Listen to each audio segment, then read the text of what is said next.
They're loners. They come from broken homes and split families. Latchkey kids. They have That a one deep seems need mean for to me a belonging. little bit. They're susceptible to peer pressure. Yeah, that's me. Impressionable. Me. They may be victims of prior sexual abuse with little parental care or involvement. They are alienated from the church. Very On purpose. creative or curious. They're rebellious and looking for power. Donald They Trump. can be over That one's or Donald Trump right underachievers. there. Over or underachievers. You never know what it's going to be. Nobody down the middle would be a Satanist. You can either be really dumb, really smart, really rich, really poor, a loner, or a person with a lot of friends, and you might be a Satanist. My God, I'm reminded now of a character on a TV show from my childhood who was covertly indoctrinating me into Satanism. He was an underachiever and proud of it.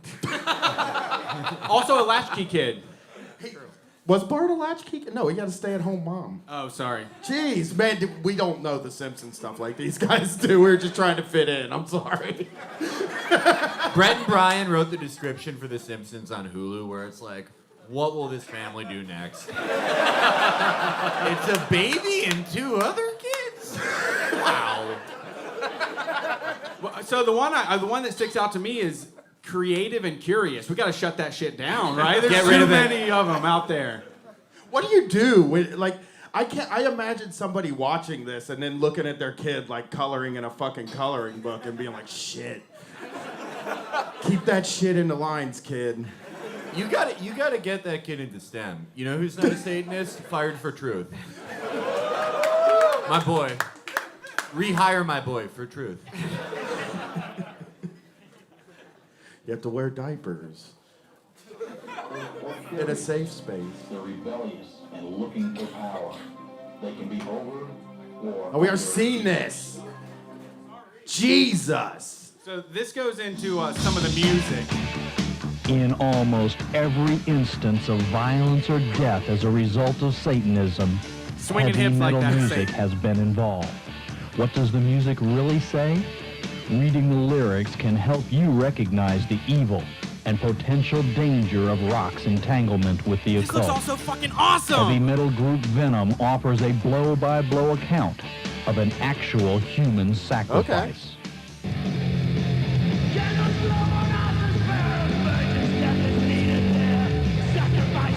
This is what I want to do for communism, by the way, is just say all the I want to be this person for that. I just want to be like, we're taking your fucking power tools, we're taking your fucking house, we're taking your extra boat. It's all fucking ours now. We need a heavy metal band that's going to explain how the Vanguard will work. And that will be our new Satanist anthem.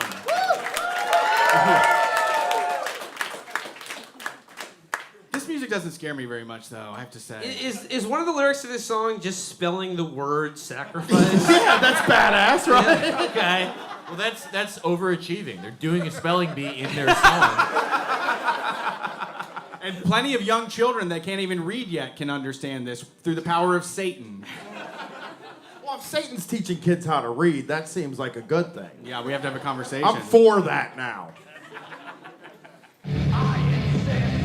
This music fucking sucks. Yeah, this song's not good. This is like me just living my dream of being in a metal band. I get to sit on a stage in front of people and listen to metal. Also speaks of human sacrifice Slayer. in their song. I love Slayer, man. When he says white, anybody that knows anything about Slayer, that was actually racism he was doing right there. None of these lyrics rhyme. This is disgusting.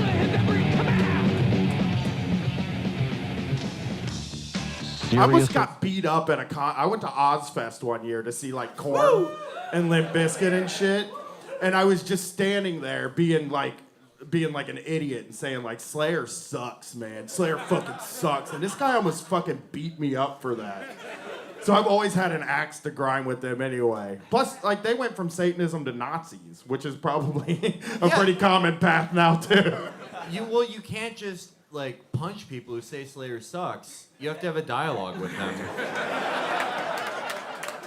I'm very much enjoying they're trying to scare the viewer with these horrifying images of these guys who all look like Blossom. With a pink headband.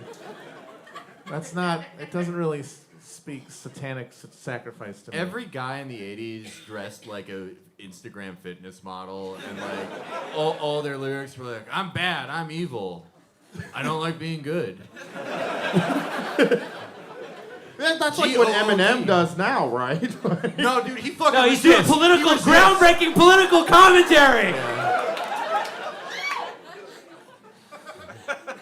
I fucking miss it when you could put on a dress and lipstick and scare the shit out of people, man. Would have made it easy. Yeah, this shit is hard. Serious or not with the occult, Look at these a fucking rock guys, band's man. image has a powerful influence on their fans. And parents have a responsibility to know and approve what their children listen to. So yeah, make sure any of you guys with kids out there, go look through their CDs. Make sure they're listening to wholesome music like Van Halen or Poison. Or Ariana Grande. So many kids have like upside down crosses on their Snapchat and everything today. I don't think it works anymore. It doesn't. People aren't afraid of Satanism anymore. It's a pathetic. That's why you hammer and sickle. We all need the hammer and sickle now, I guess. No. Oh no, my kid listens to Hobson and J. Cole. His IQ is too high. He's overachieving. He's gonna be a Satanist. I still don't know who these people are. Me and Will were talking about the Young Dolph and Yo Gotti beef in the car, and Matt just like, it was like in the short story of The Golden Man when they try to speak English to him. It was very confusing to me. These guys, they're successful rappers and they keep trying to murder each other. It seems really like, why would you do that? You should just relax and enjoy Yo Gotti your is success. successful. I blame Satan. Me too, actually. Trap music is not a zero-sum game. We can all make music here, right? Yeah, I'd say so. There's Or a space for- podcast. Yeah. We're both on SoundCloud. So this is the end of our documentary about Satanism. This is our final clip here, and it kind of reveals why they made this video in the first place. Wait, what? Oh, okay. It's a weird picture, right? He's like kind of fiddling with his fucking handcuffs. That looks like an occult handshake, like what the Masons do or something. Yeah, Foster Brothers is the dude from first season of True Detective. You know, the Reverend. Oh, the Reverend guy. Yeah. That's him. Yeah, Nice. he's cool. Yeah, he complimented his bracelets. Yeah.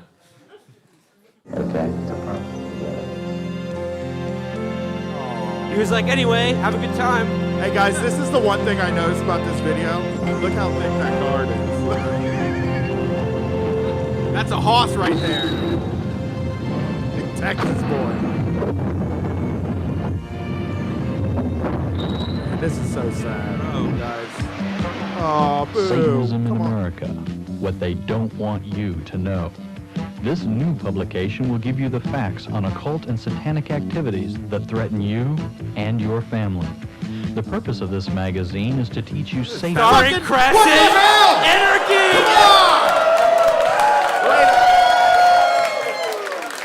Are you fucking kidding me? Okay. That's not fucking fair at all, okay? Also, the Crescent Moon of Islam is on there.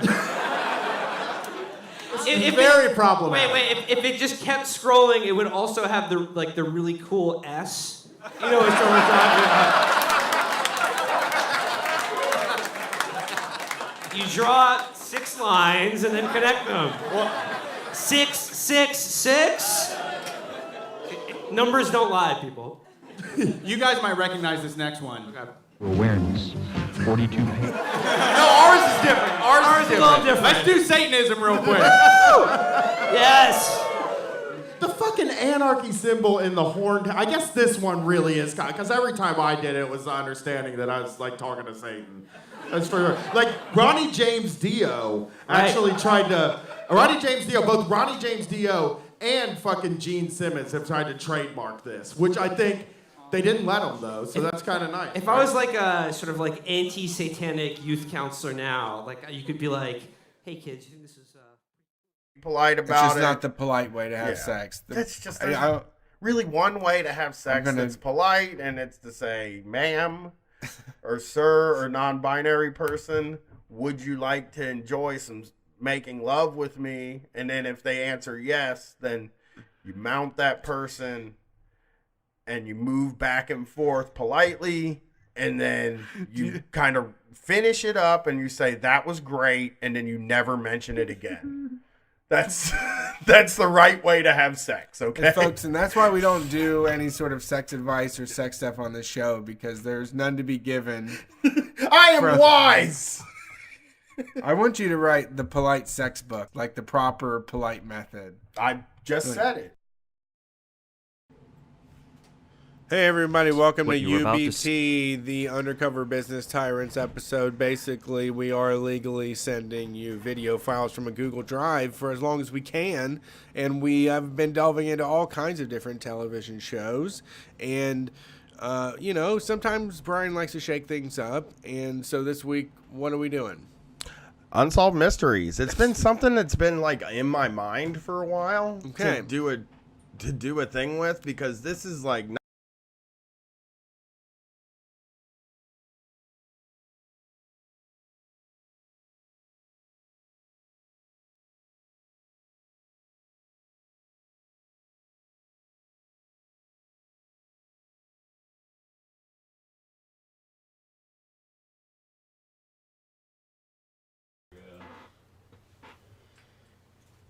Hey everybody, welcome to Street Fight Radio. Glad to be back. Sunday night, time for a street fight. We are taking your calls as usual. It's been a while. We were on the West Coast. We had a great time. Thanks everyone that came out to our live shows. The number to dial is 614-655-3887. We'll be answering calls until midnight tonight.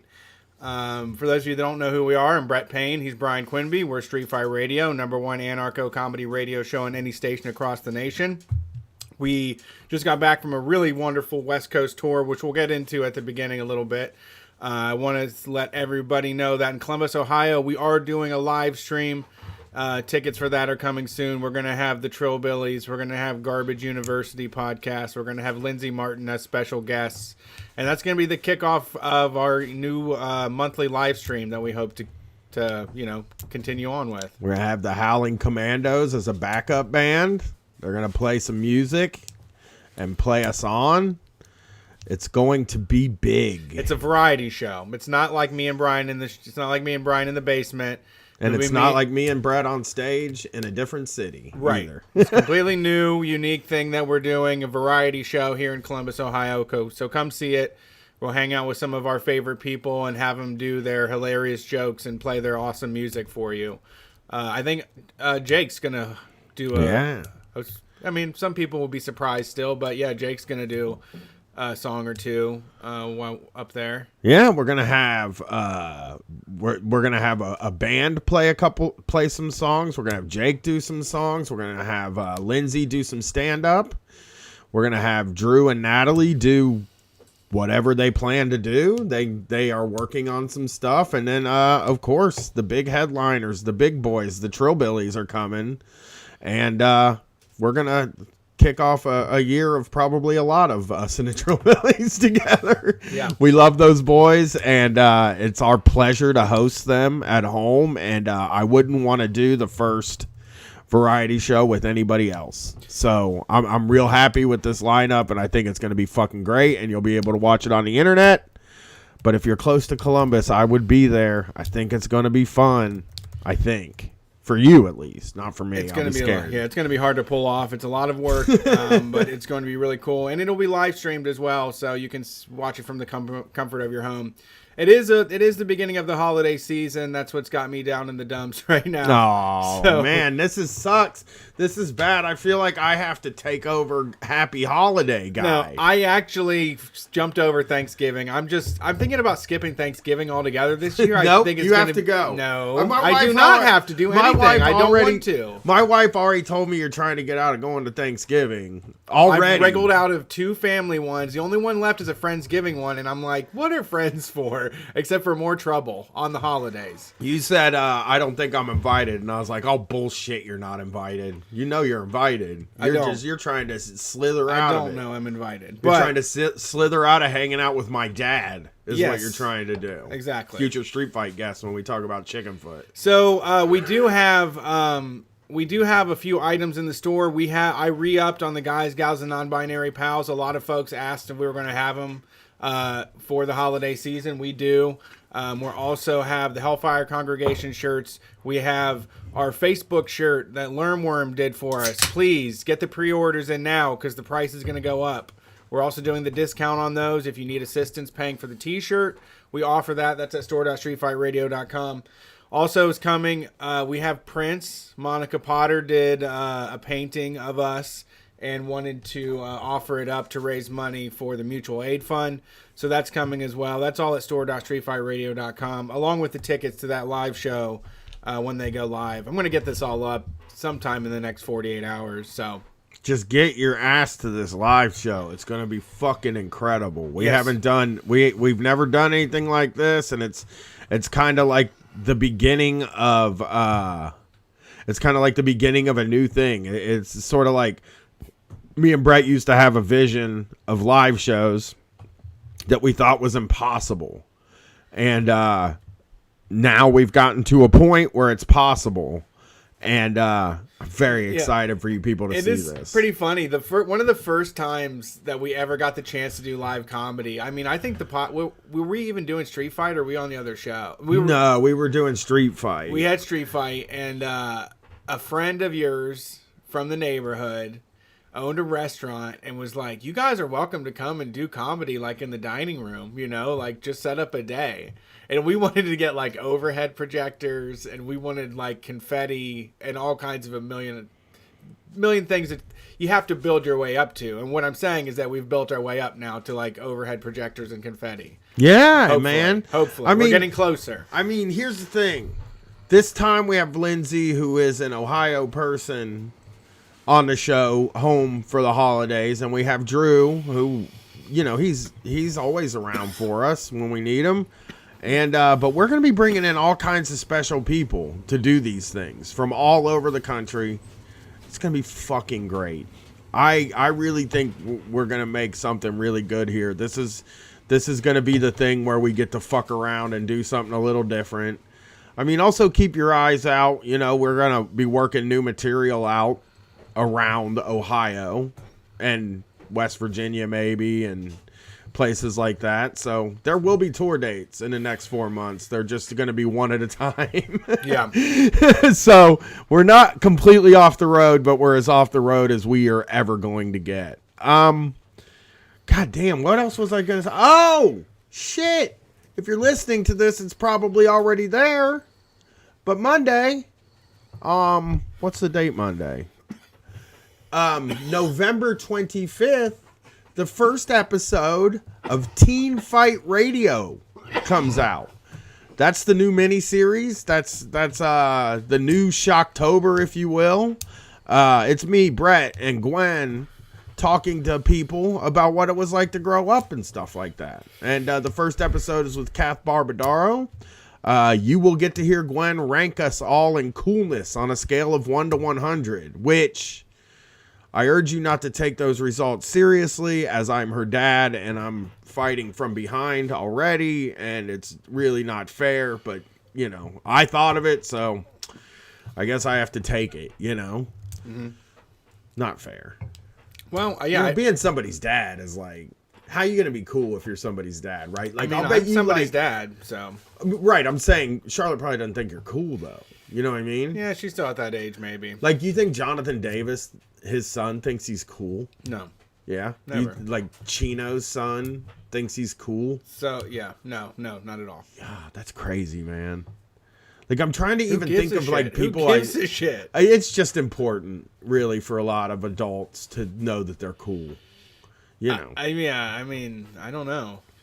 So... Not me. Yeah, Kath and then Kate Raft will be coming up next week. So get ready for those shows. I think they're going to be really fun. I think there's going to be a lot of embarrassing stories throughout the weeks, and it's going to be great. It's going to be fun. The West Coast kicked ass again. You people love us out there, which makes me feel good.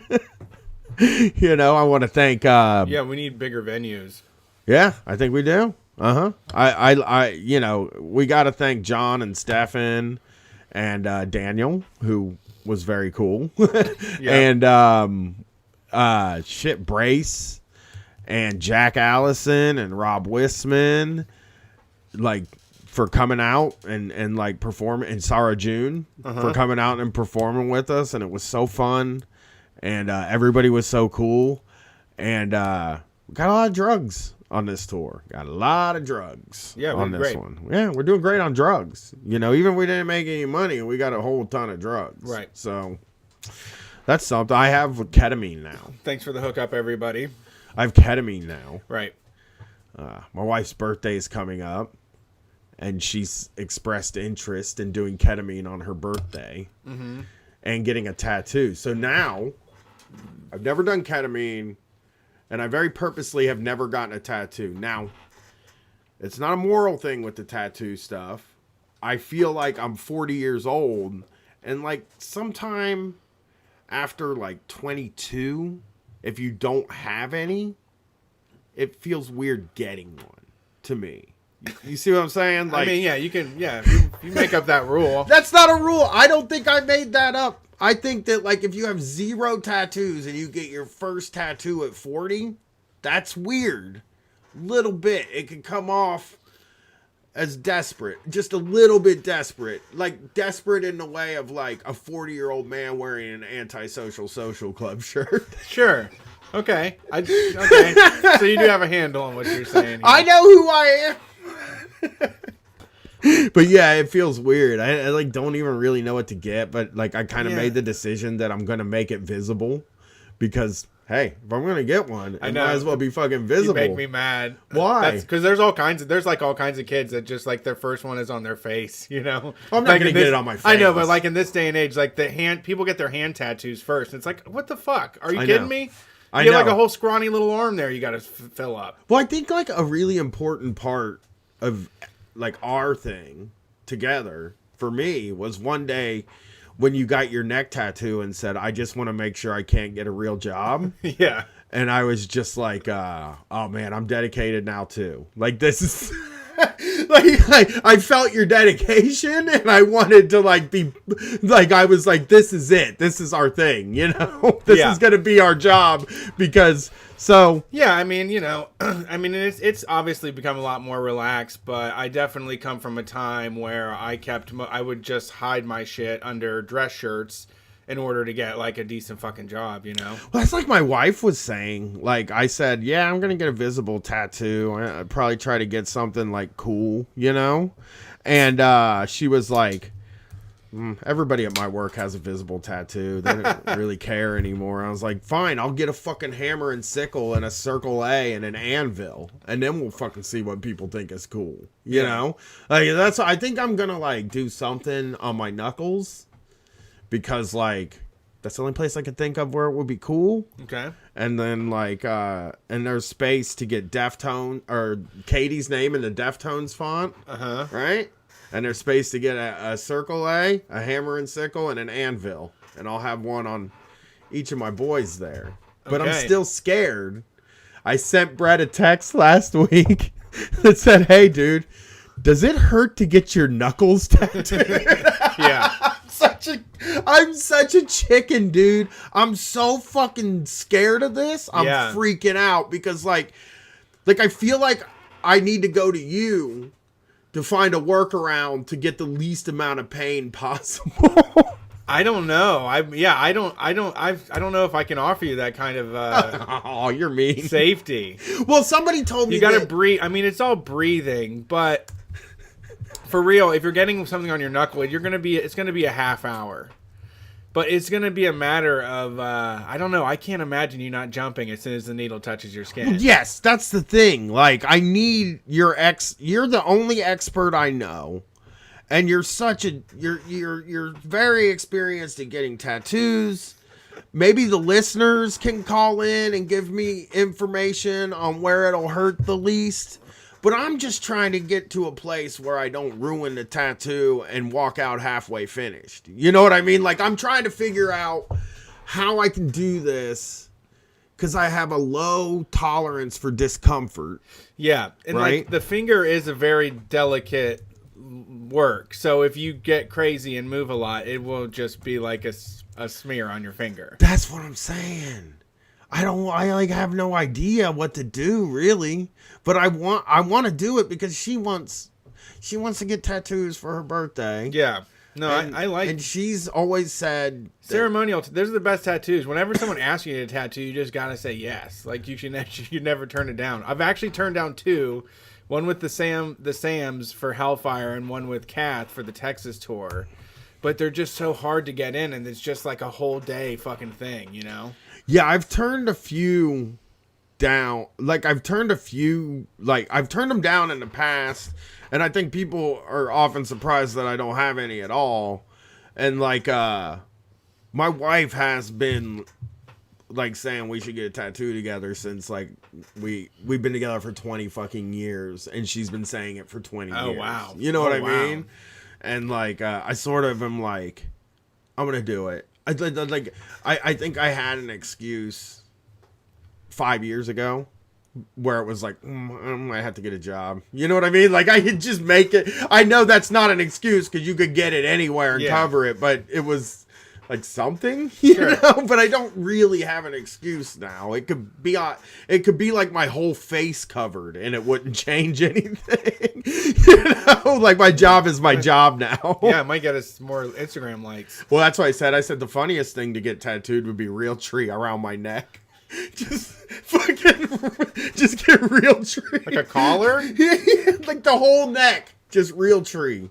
Wow. Because I saw a guy in real tree leggings today, and I was like, those are tight. Wow. Those are nice. I dig it. I wish I wore leggings.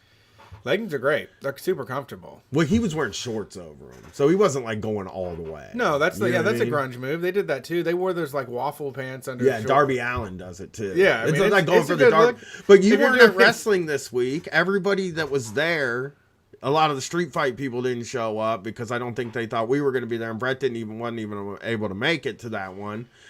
Everybody there was making fun of how Darby Allin dressed. Oh no. Yeah, I wish you were there. bet. See, you know. Yeah. Like, I That's- think he looks cool. I kept saying, I think he looks cool as fuck. Yeah. You know, I think he looks cool, and they were like, yeah, like what are those women's shorts? And I'm like, who cares? Yeah. They're cool as shit. They have more stretch in them. It's better to wrestle in. I like women's pants for the spandex.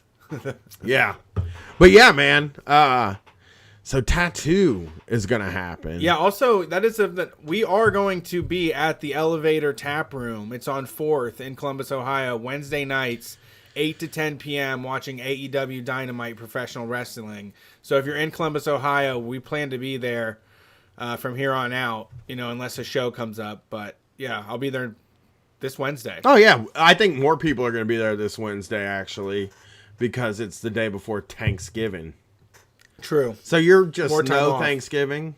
You're just like, Yeah, fuck maybe it, I just don't hang care. out. I mean, you're a vegetarian. Here's an issue, okay? And I don't know if they listen. I'm not trying to be insulting if they do. The thing is, we have friends that have a very traditional idea of what Thanksgiving is. And a vegetarian does not fit in that traditional idea, number one. And number two, like, I agree with Brett on this. Thanksgiving food could be good. You could make incredible Thanksgiving dinner. Yeah. But most people just dump a bunch of boxes and bags into like a casserole and bring them in. I don't like that. Agreed. Yeah, I mean, you can make green bean casserole with like real green beans. You don't have. There's nothing that demands you use canned beans. Right. Know? Did you know this? I'm going to tell you this. I don't know if you knew this. Every single the Wednesday before Thanksgiving, every single year, I make pizza dough because like I know I'm going to want to eat something that has flavor later on in the night. So I just make it, get it done. When I go home, I have that. You have pizza to look forward to. I love pizza, dude. After I know surviving you hate pizza, Thanksgiving. but like I don't like the Thanksgiving food. Yeah. I think it sucks. And Thanksgiving as a holiday is like, it's kind of like, it's not like, it's like the 4th of July in a way, right? Like where it's like not like really a good thing that caused it, you know? Sure. And like you're meeting for like a reason that it's like you would rather not be. Right. You're meeting for like the way that the holiday or whatever is not like a good, like the reason you're there is not good. So it's sort of like, okay, so that's a strike against it. Another strike is that the food is not. Yeah, no, all the recipes great. were created in 1954, and we weren't allowed to change them since Yes, then. yes. You fucking dare bring a jalapeno Like to my Thanksgiving. All of our favorite brands sponsor our Thanksgiving now. Like we know what to make because we can rely on our brands to put it in a box and a can for us. Yes. Yeah. I mean, dude, I went grocery shopping today, and it is sort of depressing that they have an enormous Thanksgiving section, and it does have basically my Thanksgiving dinner in it.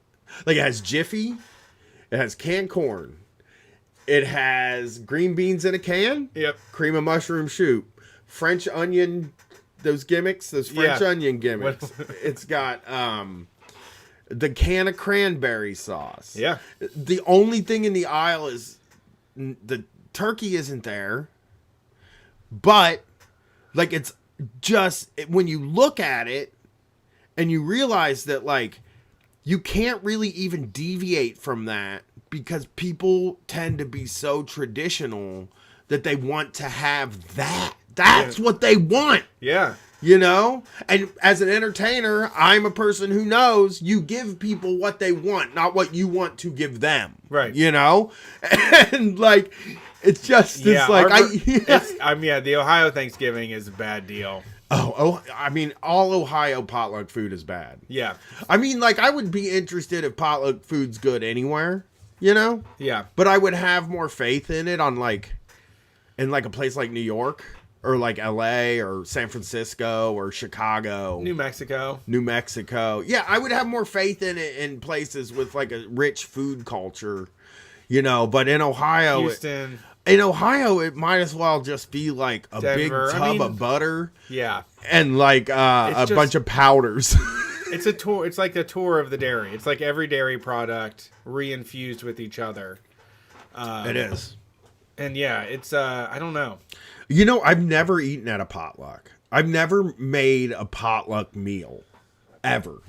When I go to a place where they're doing a potluck, even if it's work, I've never made a plate. I just am like, you watch me on Thanksgiving, I will not make a plate because no, fuck it.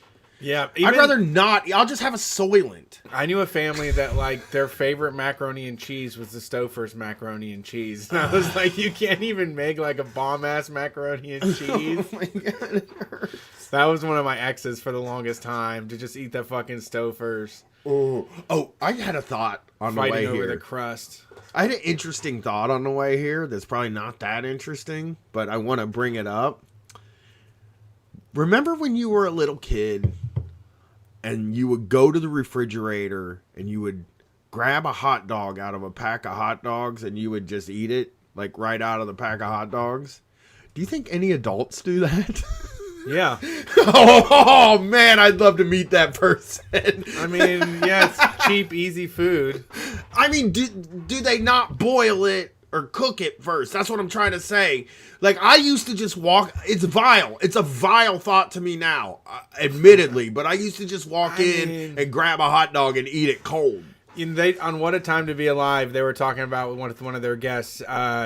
He made soup. He really loved this canned soup.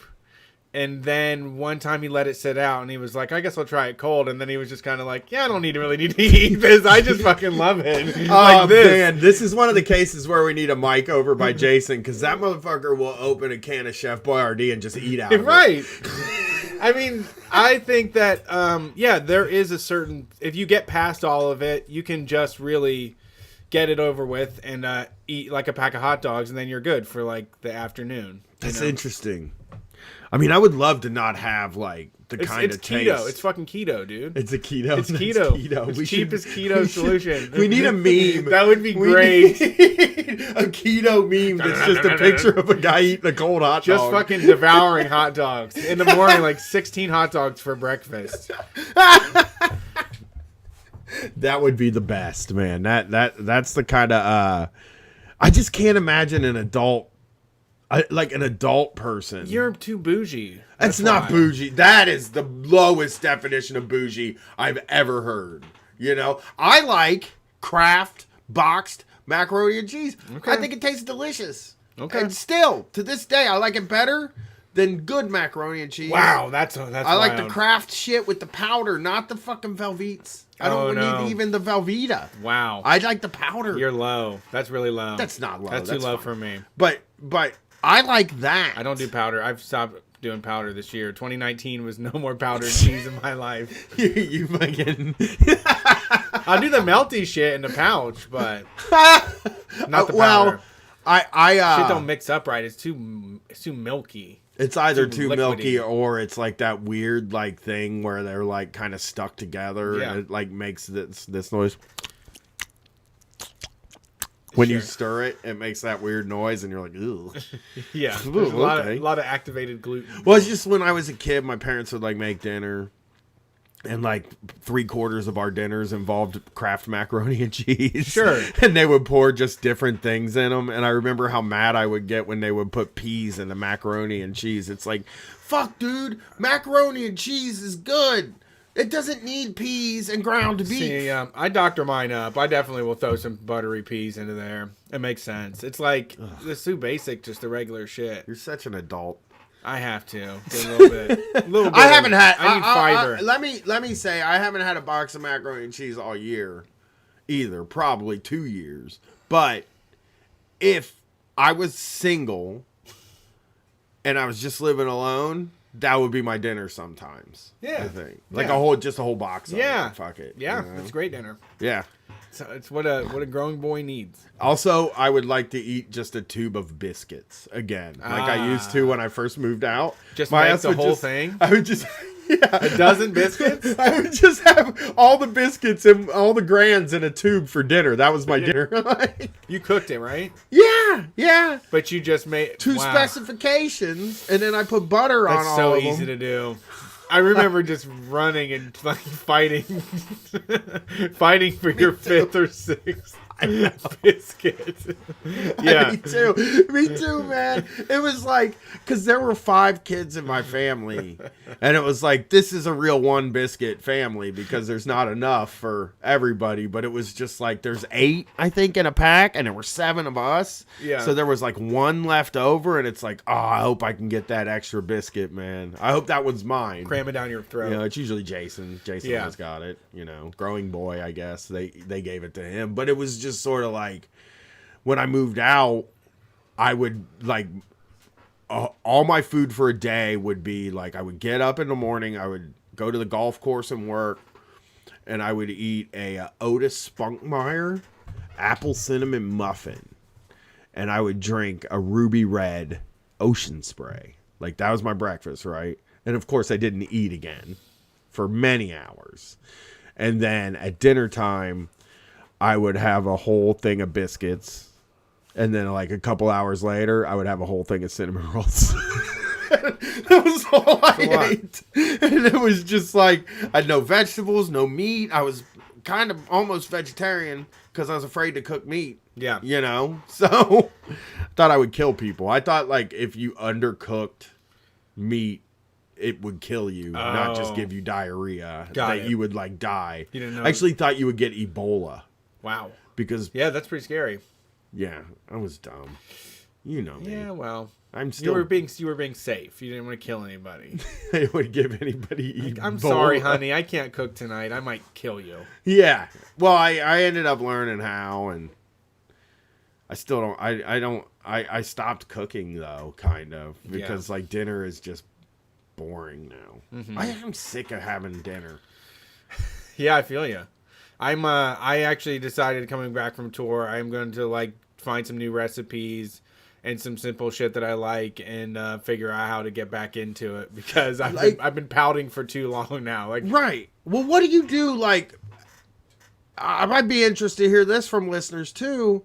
Is like, I cannot figure out a way to not have a pattern with my dinner in such that like I probably have 7 different dinners that I do, and I cannot figure out how to get an 8th, 9th, 10th, maybe a new 7. You know, it's just these 7, and like it is a totally blank on the other side of 7. You know, like it's like, I guess bean burritos. We'll have bean burritos again. yeah. You know, well, we'll have pasta with pesto and broccoli. That'll be our dinner. I guess that's it. You know? Yeah. It's all there is. right. I mean, Unless you go out. Yeah. It's like Indian food would be good, but like, who has faith that you can cook I can't Indian make that food? in my house. Exactly. I'm not that bold. I'm not bold enough to think that nailed it. It's like, no, I didn't. I didn't fucking just make naan at my house. I did not just whip it up the first time from Pinterest recipe. I tried to make pita once, and it sucked so bad. Yeah.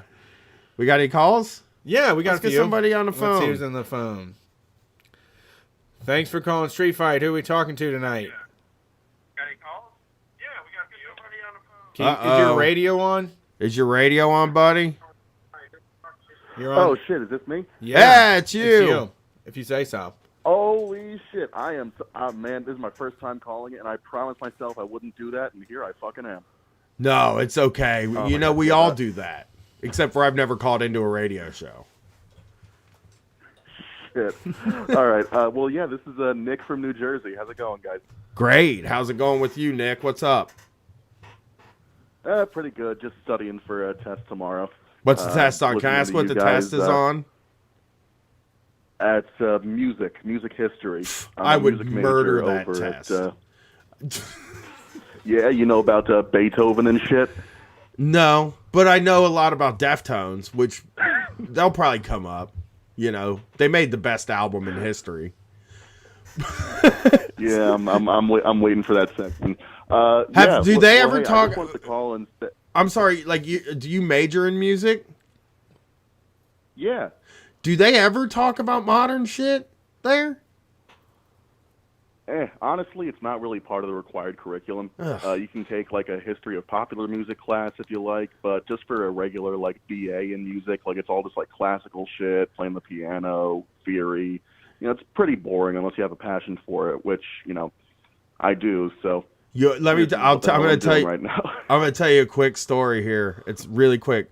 When I was a kid, my dad used to tell me all the time that Geddy Lee from Rush is the best drummer in the world because he had a PhD in percussion. Yeah. And I was like, I don't think that like transfers to being good or anything. I think he just knows a lot about drums. But what's up tonight, Nick? Well, shit, nothing really. I fucking slept till 2 because I partied all weekend, which is a huge fucking mistake. But now, yeah, just sitting around looking for shit to do. I saw you guys were live, and I'm like, yeah, fuck it. I never called in before. Might as well give it a shot. What? So do you feel bad because you slept until 2? You got it wrong, Brian. What? Neil Peart, not Geddy Lee. Oh, fuck. Neil Peart. I'm sorry. Yeah, Neil Peart went to college. I was about to say, I'm like, shit, does he mean Neil Peart? I did. You should correct me when I'm wrong, okay? Don't just You know, no, I'm yeah, kidding. don't even worry. But do you feel bad for sleeping until 2 is the question. No, I don't feel bad. I just felt like, shit, I shouldn't have done that. You No, like, don't I feel didn't have that to do way. anything today, so. What time you had to be up tomorrow? Fuck. Well, tomorrow I don't have anything to do in the morning. I can sleep in tomorrow too. It seems like your natural schedule is to sleep till 2, Nick, is what I'm telling you. That's just my opinion. Well, look, I believe it. You're definitely accurate on that front. Well, I think after finals are over, I'm gonna go back to sleeping until 2 every goddamn day. I know that for sure. I just think it's wild, like that. It is wild that like we force ourselves to feel like we feel guilty.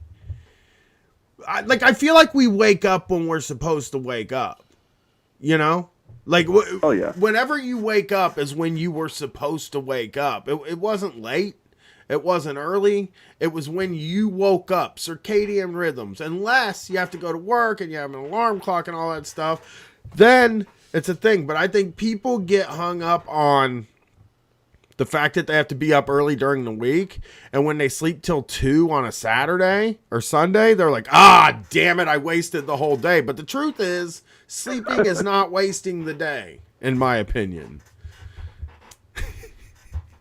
Man, that is a really, really good way of putting it. Yeah. You know, and hey, it's different for everyone. You know, for me, sometimes I feel like good when I wake up early, but when I have to wake up early because I have to do some stupid shit, like, you know, go to school, go to work, you know, stupid adult shit like that, I'm like, fuck, I don't want to do this. I don't. You know, but I guess that's a pretty normal way of thinking about it. I'm still sort of programmed into that thing where I think waking up early is better, you know? Because I woke up at 11 today and I felt like all powerful and shit. Like, I woke up at 11 and I went and did laundry and I went grocery shopping and I was done by like 1. And I was like, God damn, man, I feel like a fucking Marine today. Like, I get more done before 1 p.m. than most people get done all day. I totally feel that on a spiritual level. I think everything should start at 11. Sound good? Like if we did a utopia and we're starting over because we're not all farmers anymore, right? We have electric lights, all that stuff. But someone has to farm the food still. Yeah. They can do it at 11. You know what I mean? You think we should start at 11 now? 8 o'clock is too early for things to start happening. 8 o'clock is the time now. This is what I'm talking about. There's a time, 8 o'clock, where everybody's supposed to be on. That's the time. 8 o'clock. Okay? 8 o'clock p.m.? A.m. 8 a.m. Everyone's supposed to be on? That's when you're expected to be on. On what? On. Like that. Turned on? No, I'm saying. That's when you wake up? You're supposed to. Oh, in this cruel world, you have to be started at 8 a.m.? Okay. Have you ever had a job interview at 7:30 in the morning? I don't know. I don't know if I remember. Jesus, I couldn't imagine. No, because they don't do them because everything starts at 8. Everything just starts at 8 a.m. I think that's why people are so mad about what time kids go to school. Because they're like, damn, this is like 2 hours early than the actual world starts. It's not 8. And I think 8 should be switched to 11 because I think people would rather it all just start at 11. You know? You can just do all your other shit and then wait for it all to start at 11. 11 to 8. That's your work day. 11 to 8. Every adult would be happier that way. Every single adult. Yeah, I think that makes a lot of sense. Thank you. Brett's over here disagreeing. He's giving me a look like, no, we can't start at 11, but that's just, he's just trying to be. I don't think. I think. Fight me. I think I'm open to everybody doing their own thing because I don't want to do that. I don't want to just work during all of the daylight. I don't want to like. That's work, not what. Oh my god! I don't want to work during all of the good weather. But you could get up at 8 in the morning, and you would have until 11 to do stuff. I'm not saying we all have to wake up at 11. I'm just saying that everything starts at 11 now Because instead of 8. For you. For everybody. For you. Everybody. No, 'cause you This won. is undeniably the best idea I've come up with. Of all the ideas for this utopia that we're building, the best one is 11 o'clock is the time. There's no meetings before 11 o'clock. There's no classes before 11 o'clock. There's nothing. Nothing starts. I mean, obviously, right? People are going to get up at 8 in the morning. That 8 in the morning will be considered working the graveyard shift. That's what, like, people who work at 8 in the morning, people who work at 8 a.m., right? Right. They would be like the people now who go in at 5 a.m. Right. There'll be the baker's hours would be at 8 a.m. Yes. Oh, it just keeps getting better. Because those people would love to start at 8. Sure. You know? Yeah, donut makers. Yeah. They would love it. They would be like, holy shit, I get to sleep until fucking 7 o'clock. You know? Right. I fixed everything. Okay. Once again.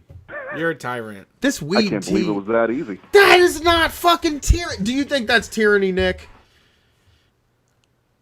Who said it was tyranny? Oh Brett my God. called it tyranny. Yeah, putting down hours. Tell me when I can live my life. I'm not when I can do my business. I'm not telling you when you can live your life. I'm telling you that I'm looking for a more just system where everything starts, where 11 o'clock is the morning, and everything starts at 11, and then we all go to work at 11. So we all have to sit around and wait for the last No! people to wake up because your day is more important than ours.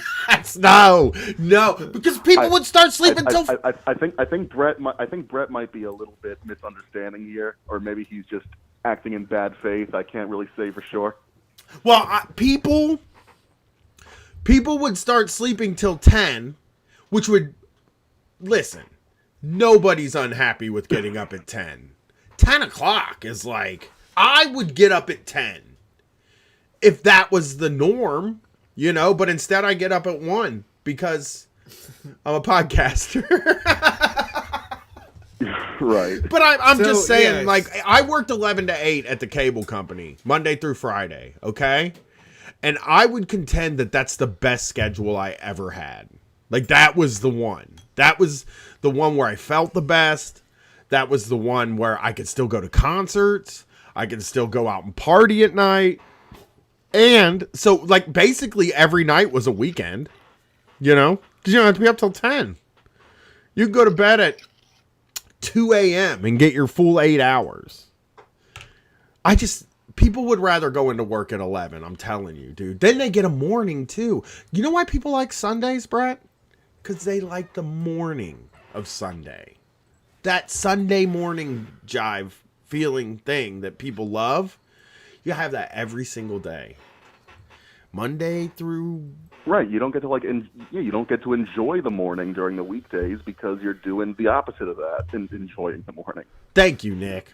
You're the best caller we've ever had, really, because I like a guy that agrees with me about everything. I am honored Well, to hold that title. Thanks for calling in, buddy. You got a Twitter or anything? You wanna push everybody somewhere? Nah, I don't have a Twitter. I do, but I don't post on it. Right. I guess all I can say is if you're listening to this and you have not subscribed to the Street Fight Patreon, do that because listening to Shocktober was the best $5 I've ever spent in my entire life. Hey, Teen Fight's gonna be very good too. I'm excited for people to hear it. I am looking forward to that. All right, Looking forward to that. Thank you for that. You plugged us. Thanks, Nick. Brett, have you given any thought to my proposal? Yeah, I can't do it. I really can't. Oh, you are a fucking this morning thing with you. I really wish I could be I know. up in the morning. Oh, I know you do. It's nice. We've had this conversation a bunch of times where you're like, you know, I'm going to start getting up at like 5 in the morning. And then you're miserable. And do you know why you're miserable? No. Because that's not the way it's supposed to be. Dude, because like when you work 11 to 8, you just spend all your time in the deep dark of the night drinking and doing drugs and like sleeping in until right before you got to go to work. And it just is like you never get anything done because you're like nothing is open. Like I've just Well, things would be open later, obviously. If the regular work starting time was 11, things would probably be open till like 10 or 11. But I get what you're saying. But I being felt up at like night is not good for me. Like that's when all the sinning happens. you can't like work at night. Not, I mean, That's the only time I can work. I'm tapped out. Like I have all the energy at the beginning of the day. Like by the end of the day, I'm just like ready to fucking pass out. Yeah, That's my goal. I mean, I'm in with you there. I will table this for now, but I will also ask every listener that calls in if they agree with me, and every single one of them will agree with me because they love it. It's a perfect time. It's actually all the chat's already saying like, "Oh, actually, I woke up at 2 today, so this sounds great." It's actually like a perfect compromise because I don't want to get up at 11. That's a little early for me. You know? I mean, I don't care. I mean, I would get up early, and I can maneuver around it. Yeah. 11's early for me. I wouldn't want to get up at 10.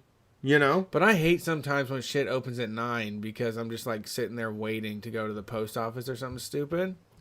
I'm just thinking about stuff like funerals and stuff. Funerals? Yeah, they're always at like 9 in the morning. You know what I mean? I mean, that's special occasion. Well, but that you're really that's when they happen. Jeez, I really have to get up for this. I don't think you'd be surprised at how I react to things like Brian's that. at a new stage in his life where he's now figuring out that he really doesn't want to go to funerals. No, I don't mind funerals. You just can't expect it to be there if it's going to be before noon. I just feel horrible when I get there. Like if I show up at 9, it's just like you're not getting the best version of me. You know? Your eyelashes sideways and you're like can't see, you're all groggy. Yeah, I look horrible when I wake up early. Horrible. I mean, everybody in my life has somehow figured out how to work their way around my schedule, and the dead don't. Huh? The dead don't. That's true. Well, they could have the funerals like later in the day. That's true. It's just something. That's just a thought for us people that sleep late. But I mean, I'm not even talking about just funerals. Like if you and your friends get marathons. Like I'll never run a marathon. Because they started so we can do like 8 in the morning. Secret hours.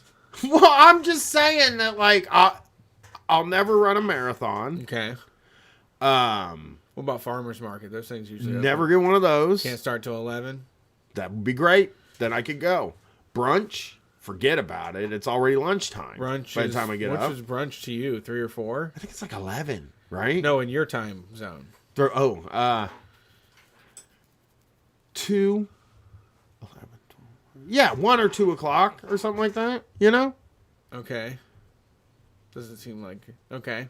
Well, it's 11 o'clock now, right? 10 to like noon. Sure. Now, right? Okay. I don't like that. I think I just 10 is too early. Let's think of like 2 more things that I can't do. Brunch has got to happen after noon. It's like 10 to 2. Huh? It's like 10 to 2. So 2. Yeah, you got to be able to go late. Like you got hangovers and shit. God, I always feel like they're like trying to end brunch as early as possible. Really? That's how I feel like I show up about it. early. I show up at 10:45 and they're like, "We're not doing brunch yet." Brett, I haven't been out to dinner since Street Fight, out to breakfast since Street Fight became my job. Wow. I don't even consider that a thing that could possibly ever happen. I haven't been in a very. I don't know either. So people that go out to breakfast are wild to me. That's like what? I do like that. I do like going to breakfast, but not like a sit down like fucking meal for breakfast. I gotta take a nap if I go to breakfast. Like like that eats up more of my day than anything. If I get up and eat a bunch of pancakes, I gotta lay down on the couch and sleep for 2 hours. Right. All right. Ready for this next call? Mm-hmm. Let's see who's on the line. Thanks for calling Street Fight. Who are we talking to? Hello. Hey. How's it going? Great. Hold on one. Actually, you don't have to hold on. Jason, can you turn this up in my ears? In your ears? Yeah. I can't hear it. Is this better now? No, it's not your fault. It was quiet on the last call, too. Who's this? All right. This is Zach. I was the Target guy from a couple weeks ago. The poopy Target guy. That's what we know you as now, Zach. This is me. Zach. No longer a Lego maniac. Now the poopy Target guy. Yep. Somebody said that I did get a pushback on that where they said that the managers are actually the only people allowed to clean up doo-doo at Target. I will say Really? that. That's what they told me. That's insane. Because I told them I'm not sure if I'm trained for this. They're like, nope, you did the little survey at the start, and you're allowed to do it. Yeah, and I mean, yeah, no, I had to. And that's one of those things that they can get away with. That's very easily if they just say it, you're like, all right, ma'am, sure. You just do it. Yeah, exactly. Yeah, the worst part too was after I did it, there was another card attendant I was working there with, and after I finished, I walked out of the store, and he's like, "Wait, did you just clean that up?" And I'm like, "Yeah." And he's like, "What the fuck are you doing?" Nice. He told me that anytime that happens, he just puts his hand up and goes, "I'm not trained for that," and then walks away. And Well, I didn't know that because he never fucking told me. Well, that's how you learn.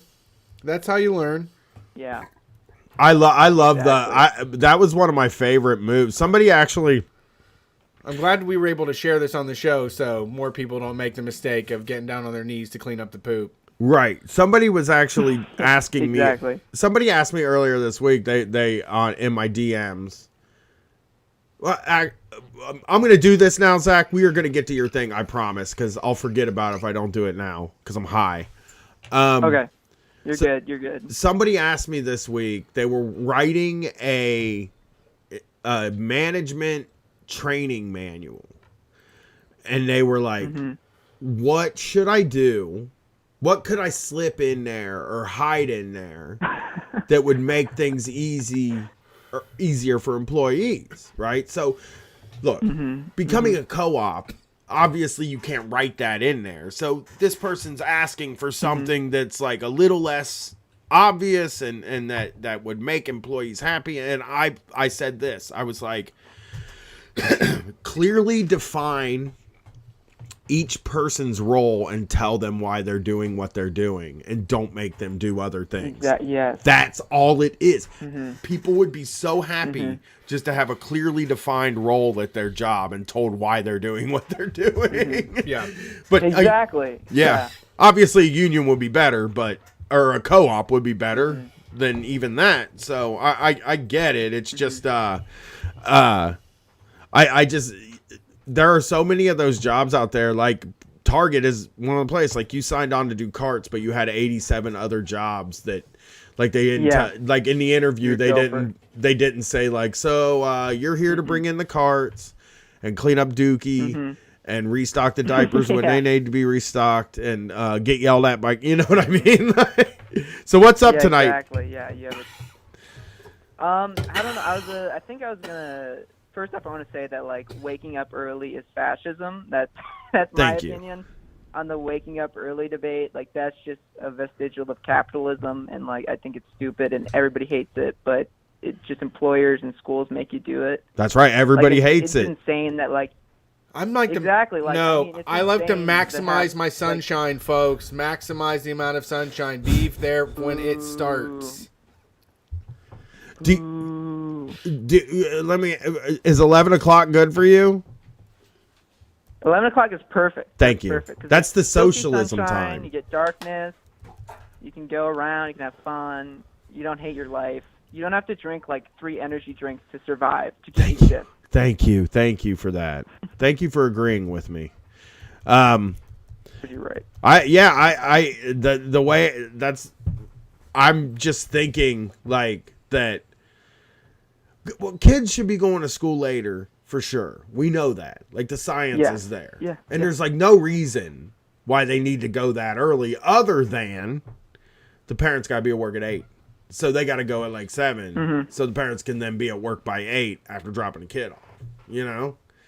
That's yeah. I think I tend to believe that nobody's natural sleep rhythms line up with what is considered normal in the world we live in now. I don't think anybody. Coffee exists for a reason. Yeah, I agree. Do you really think it's normal? You think? Yeah, my kid woke me up at 7 a.m. this morning. But the research ready to fucking fight and shit. But the research on teenagers though is that teenagers need more sleep. Sure. Than adults, and that going into school that early in the morning basically ensures that they're not going to get that sleep. And one of the reasons for that also is the school runs these fucking things until 8, 9 o'clock at night. You know, if you play softball, you're probably not getting home from school until like 8 or 9 o'clock at night. If you're on fucking Quiz Bowl, you're at school all late and shit. Like, there's no possible way for these kids to get 8 hours of sleep. Because they're not getting home until late, because they all do 75 activities. Not my daughter. My daughter should be able to pull it off, and she does. But I'm saying that, like, I know a lot of kids that are teenagers that, like, play basketball or, like, softball or something, that are at practice until, like, 8 or 9, and they come home and they got to do, like, an hour of homework usually, and then after or they more, do... Yeah, or way more. yeah, it's usually more, I think. But, like, I just even saying just an hour of homework, that puts them at 10.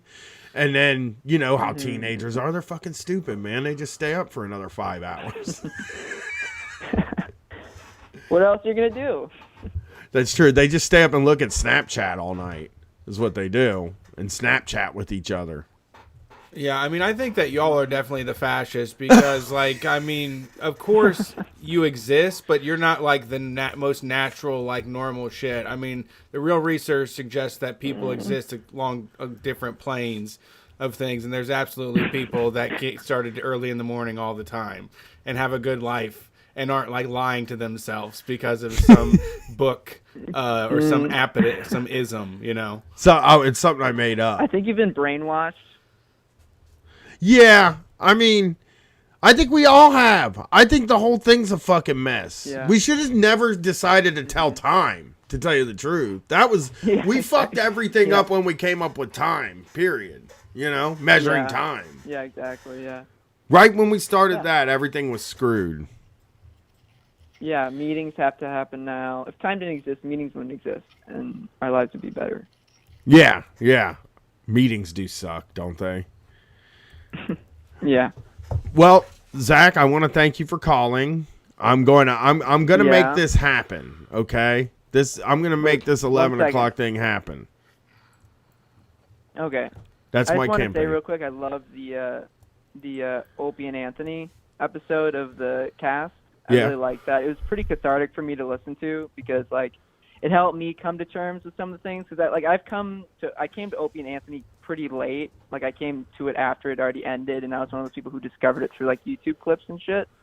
And it was like, nice to just hear, like, you, like, did, like, the history super well and everything. And I thought it was just a good thing to listen to. It's such an odd relationship that it was really interesting to talk about. I think, like, I just, very shocking to me that, like, not to do a pun or anything, but it's always very weird for me to think that those guys didn't like each other.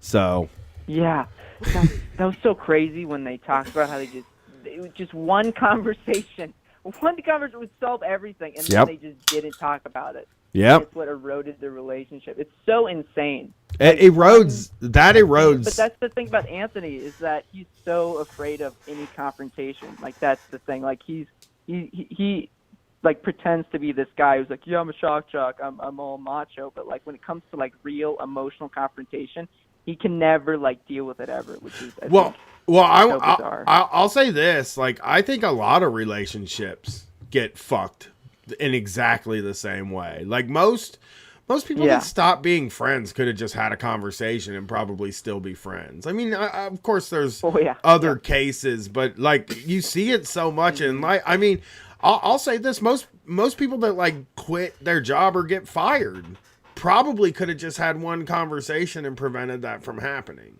right? Like, it just confrontation sucks and it's scary. I'm exactly the same fucking way. I bought $30 cold chicken tenders because I didn't want to say, never mind, I don't want those. I'm not going to pay $30 for these things and walked out, which is exactly what I should have done. But instead, I just pulled $30 out of my wallet and handed it to the person and left with the shitty cold chicken tenders, So, Street Fight had to pay for that. The listeners had to pay for that. I'm sorry. You had to pay for me not to get scared. I mean, I ate them. They were just ice cold. So, well, thanks for calling, Zach. Keep on keeping on. Yeah, stay up late. That's my new thing. Keep on with the devil. trucking. I mean, I do agree that shit should be later, for sure. I live like a lifestyle where I switch gears and like do business stuff, then family stuff. But there is times in the evening where I would like to be able to go and get shit done from like 6 to 8 p.m. and like the businesses are fucking closed. Yeah, you know? like the business shit is over. Yeah, at like 5. a lot of times 5. Yeah. We can't get. This is the reason It's wild. This is the reason we can't get the goddamn passports, because we have to meet up at the post office. Yeah. Here's something. The one specific one that closes at like 4.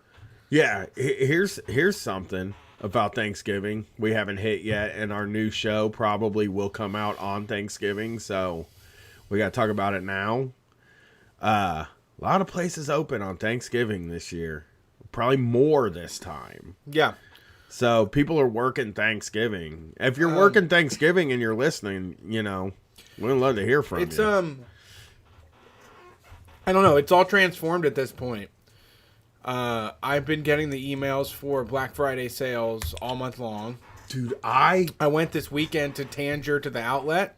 My mom was like, "Hey, I want to get you some work clothes for my wife for Christmas." And she had like a 60% off coupon at J. Crew. And when we get there, the whole store is 50% off. So it was like, not even that special of a deal. And, we went everywhere else and they were all doing Black Friday sales. It just said Black Friday on it. Like, it's a phrase. It's a hashtag. Like lost its meaning. It's totally. a hashtag. Yeah, it's just it's Black Friday. So it's like a fucking 60% off. I saw those. I've been making milkshakes lately. Oh, Brett. I've been chomping at the bit to tell Brett about these milkshakes I'm making, because he's gonna fucking bury his head in his hands. Why? It's Tillamook vanilla ice cream. Tillamook has vanilla? Yeah, the vanilla. What? I mean, everybody makes vanilla. That's not weird at all. Tillamook has that. That's that Costco cheddar. That's what all those fucking suburban people are crazy on, is that Tillamook cheddar. Oh my God. They're eating blocks of it, just handfuls of it. I know. Katie one day told me, like, the best cheddar is actually Tillamook. Somebody at work told me. I'm like, motherfucker, yeah. Of course somebody at work told you because that. a penny a pound at Costco.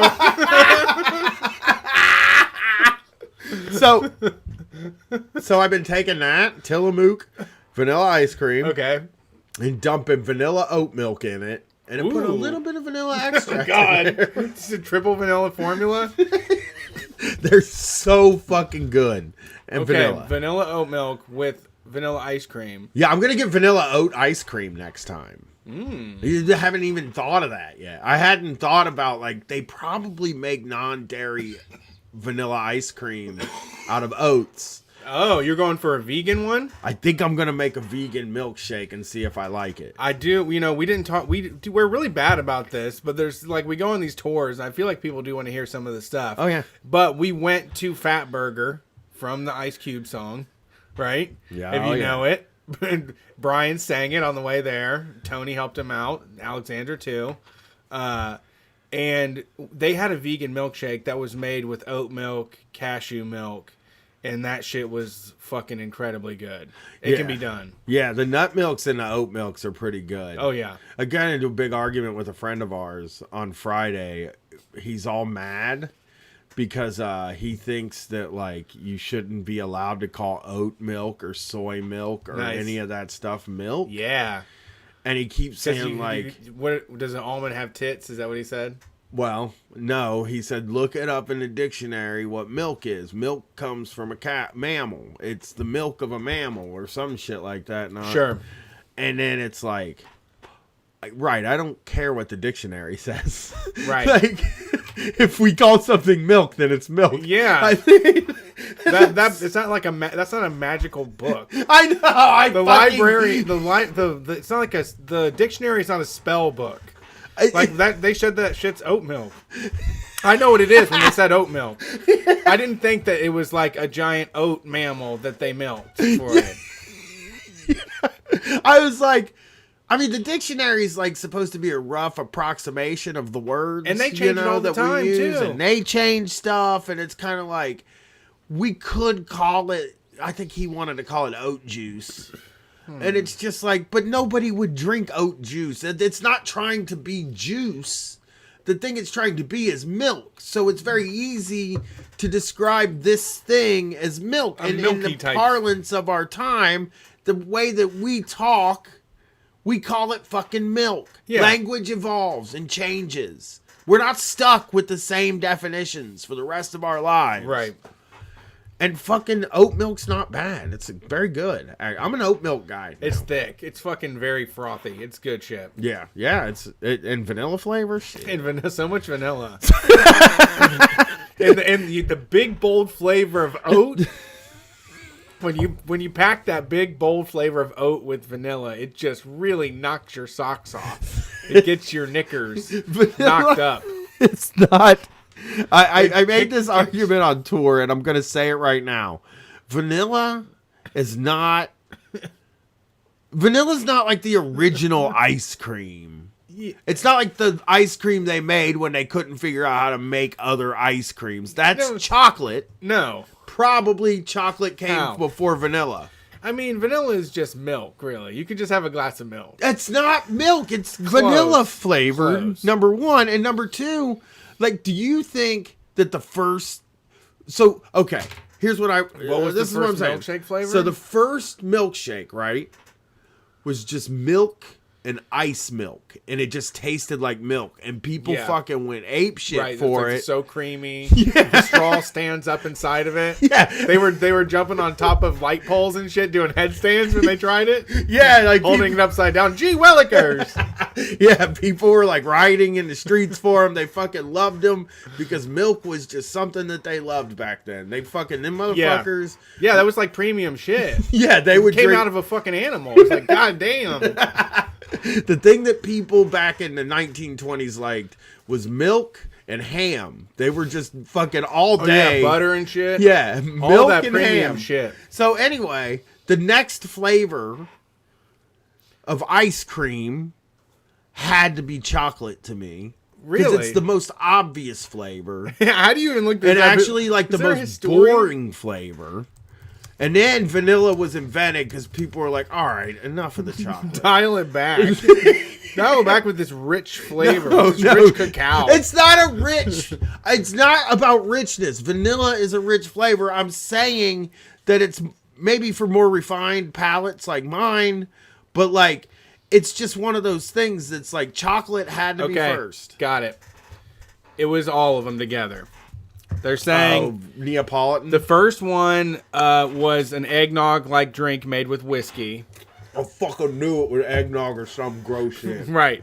But after that, milkshakes were just like regular ice milk, like you said. Ugh. But they would put a flavored syrup in there, like vanilla, chocolate or strawberry. Probably. So those three. That's they're those not three saying launched which one together. I'm telling you that I can't quantify this, but when the people were sitting in the room deciding they were like, which flavor to make first. Yeah. They said chocolate, then they said strawberry, and then some innovator at the table was like, what if we did vanilla, though? Yeah. No, somebody was like, what if we made one that was so boring that the other two... Like, every time someone ordered a vanilla, they would feel bad about it because the strawberry and chocolate people would be so excited for getting theirs.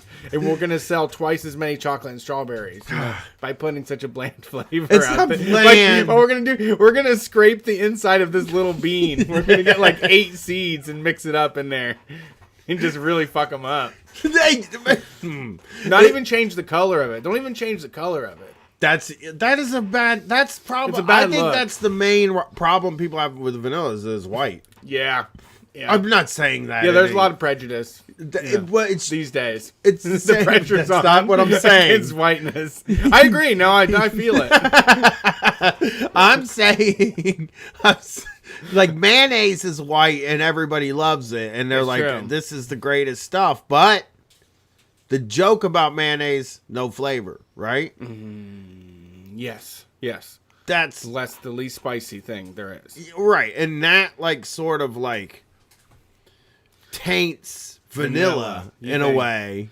You think mayo's right next to vanilla, like we're buddies, and that's not fair. Well, people just see white. Right. You know, they go look at a white ice cream and they're like, that's boring. I mean, I think definitely if you get the beans in there, that's what I'm down for. I'm going to prove to be more bougie in this. I have to see the little vanilla beans in there. That gets me going. I don't know about that, man. I don't know. You like any? I don't like. I mean, I don't hate vanilla. I like French vanilla. I don't hate vanilla. I just never have ordered vanilla. That's what I would say. Okay, here you go.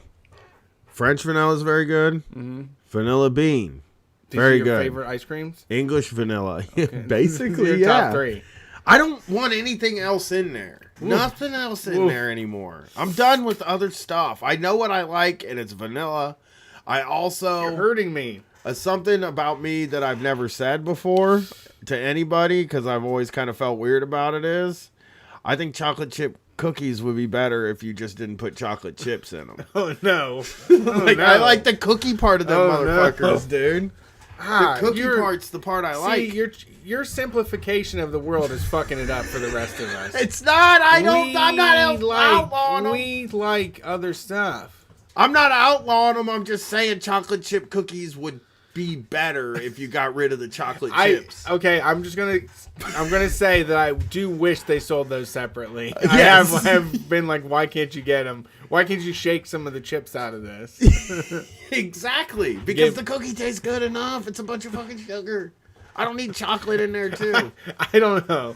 That's hard to give up though. But I know what you mean. Well, okay. Well, but vanilla is still. I mean, they've done a lot better since vanilla. Well, I'll tell you this right now. Great new flavors. I'll tell you this right now. One called Moose Tracks. It would knock your socks off. Yeah, my daughter sent me to get her a spicy chicken sandwich from Wendy's the other day.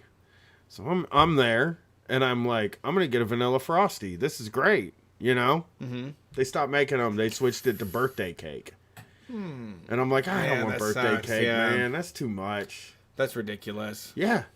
Stop getting. Why is birthday cake so a thing, dude? It's taking over. The unicorn, the rainbows, the every day is the most special day in the world shit is just taking over. I just hate birthday cake now. You did. I came out pro birthday cake on this podcast. Yeah. On this exact show.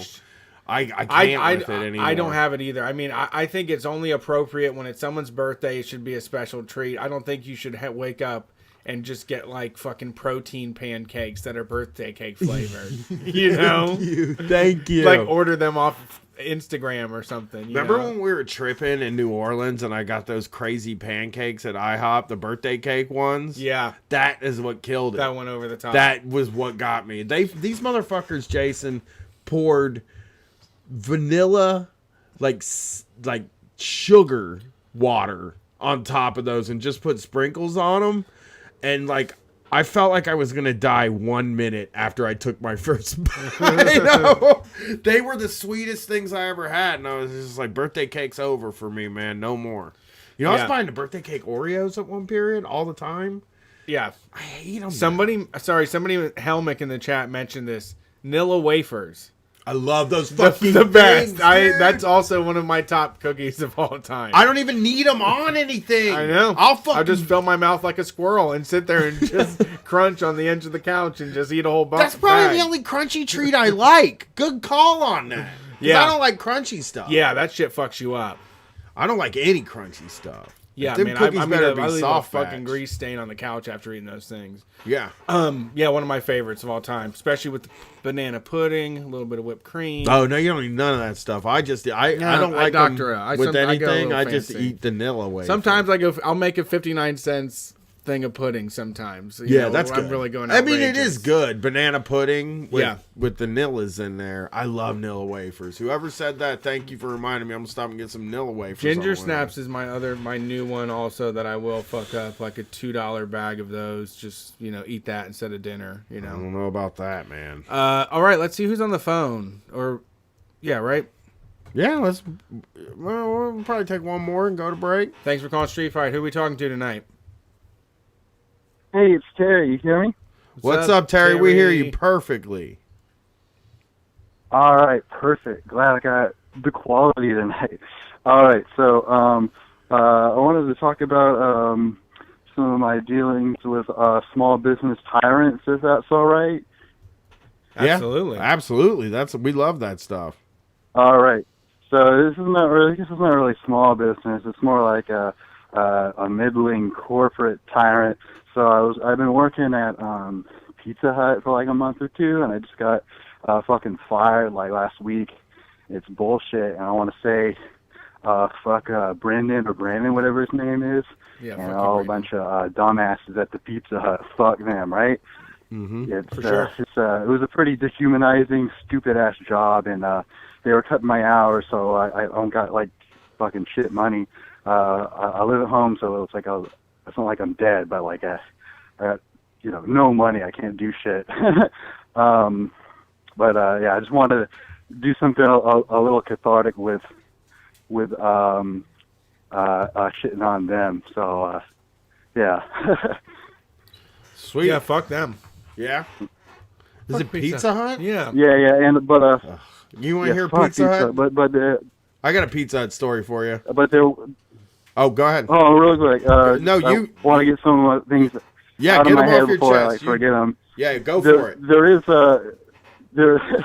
fuck Brendan or whatever his name is, and whoever else is there. I don't even remember their names, but there is a good note in that I've been having like good relationships with my professors at school. Like I got fucking A's right now. It's like the first time since like when I was like a little kid, since I've been doing really well at school. And so one of my professors is like hooking me up with a job, like doing some clerical stuff. I don't want to get into the details, but happy for that. And I do a little bit of activism on campus. Like we're trying to do some like organizing and DSA stuff. It's not going incredibly well, but like I don't know, like some of my professors dig that, like some of my advocacy with like DSA and stuff. So there is some good stuff. Also, I know you guys are on a couple of different platforms, so I'm not sure if I can ask you about this, but you guys are the guys I want to ask because can I ask you about weed real quick, or is Hell it gonna yeah. get you, like Twitch banned? No, yeah, it's good. You're all right. I don't think they We don't scam give a us. shit. They don't. Okay, they ain't dude. paying no attention to us. All right, here's what I got. When I fucking had money, I got a little vape cart, right? And like I finished that a month ago, but dude, there's still a little bit of nectar in there, and I can't get to it. Like if I take that thing apart and put that on my tongue and just swallow it, am I gonna fucking die, or is that gonna be good shit? I don't think it'll kill you. I don't think it'll be. I don't know if it'll get you stoned though, because I don't think that stuff. Could you eat a dab, Brett? Do you know if it's decarbed? I know there are people that have said it that broke all over them and they licked it off and it got them really messed up. Okay. Yeah. I've tried to chase down the That's inside it. of those things before, and it looks like a lot from the outside, but by the time you bust it open and start scraping and stuff, there's really usually a very minimal amount left. But I really don't know. The chat can probably tell me more, but Yeah, haven't I don't done it think you're gonna myself. get it out of there. I just think people. Damn. It's one of those like I think everybody wants to It's get like it a out of dream, there. dude. It's like I've been looking at it for like a month or two now, and like I've been trying to vape from it, and like I got like a few puffs, but like it wasn't doing shit. I just kind of. Man, it was not working. Yeah, I mean, I think like you got to chalk that one up to a lot. You know what you should think of it of? Think of it like a roach you would just throw away, unless you save your roaches, which I know there are people that save their roaches, and I know I'm going to get yelled at for saying we throw our roaches away, but it just became too much. I have made it to a point in my life where I have an amount of money that I don't have to save roaches or do resin hits, you know? So yeah, I got like I got like $30 in my checking account right Ah, jeez. I don't have nothing. That sucks. I know just the got feeling. gas in my tank, and I'm just happy. Like I'm not that you know I got like some amount of privilege. You know, like I'm not like I would just. My advice in those I'm happy about situations, that. you just got to be really funny and engaging and useful to somebody that smokes weed all the time. I've got a lot of weed that's so true. just by hanging out with people that smoke just weed. for that, and What's that? I've been trying to. That's why I got Tinder the other day. I've been trying to talk to these sweeties. I need someone to take me on a date. I'm on Tinder trying to. I've heard of people going on Tinder for sexual intercourse, but I haven't considered like looking for people who smoke weed on there just to hang out. Yeah, dude. I mean, well, think about it. You can get both, right? Well, if they're gonna meet you for a date, they're probably gonna smoke. Same time. Man, I gotta tell you. I mean, it's so easy. It's so easy to tell who the stoners are on there. They put it all over the fucking profile. I just want to say this: my wife has never bought weed in her entire life. I haven't either. I'm a square, dude. Well, I mean, except for that cart. Do you have trouble getting it? Is I that really like an issue? Is it legal where you're I at? mean, I don't really get out much. No, dude. No, it's no. not. Oh, that sucks, man. Yeah, because No, dude. you know, I want to try to get a medical, but I share a physician with my parents, so I don't think that's gonna work out. Oh no, you just go to one of them hacky sack guys. Like if you have medical in your I state, tried that one time, and they were talking about like different prescriptions, like how am I gonna prove like I got anxiety? I mean, like clearly I fucking do because everyone does in this hellscape, right? But how am I gonna like prove to them that I need it? Yeah, I asked them like, can I get it for like being fucking autistic? And they're like, no. You got it. Diagnosis I got. What you got to do, and now I don't know what state you're in or whatever, but from my understanding is go find the doctor. Florida. Okay, in Florida. Okay, in Florida. Go find a doctor. Hey, if you're in the chat, tell me what to do, guys, in the chat. Right, and I'm going to tell you right now. Computer, I want to see. You go to the doctor that has a weed leaf in his logo on the outside of his building, and you say, "Holy!" This it's called Doc MJ, but they didn't help me out. And it's called Doc MJ. You got to go in there, and you have to really like. I mean, if they didn't help you out with the anxiety, like you just have to say like,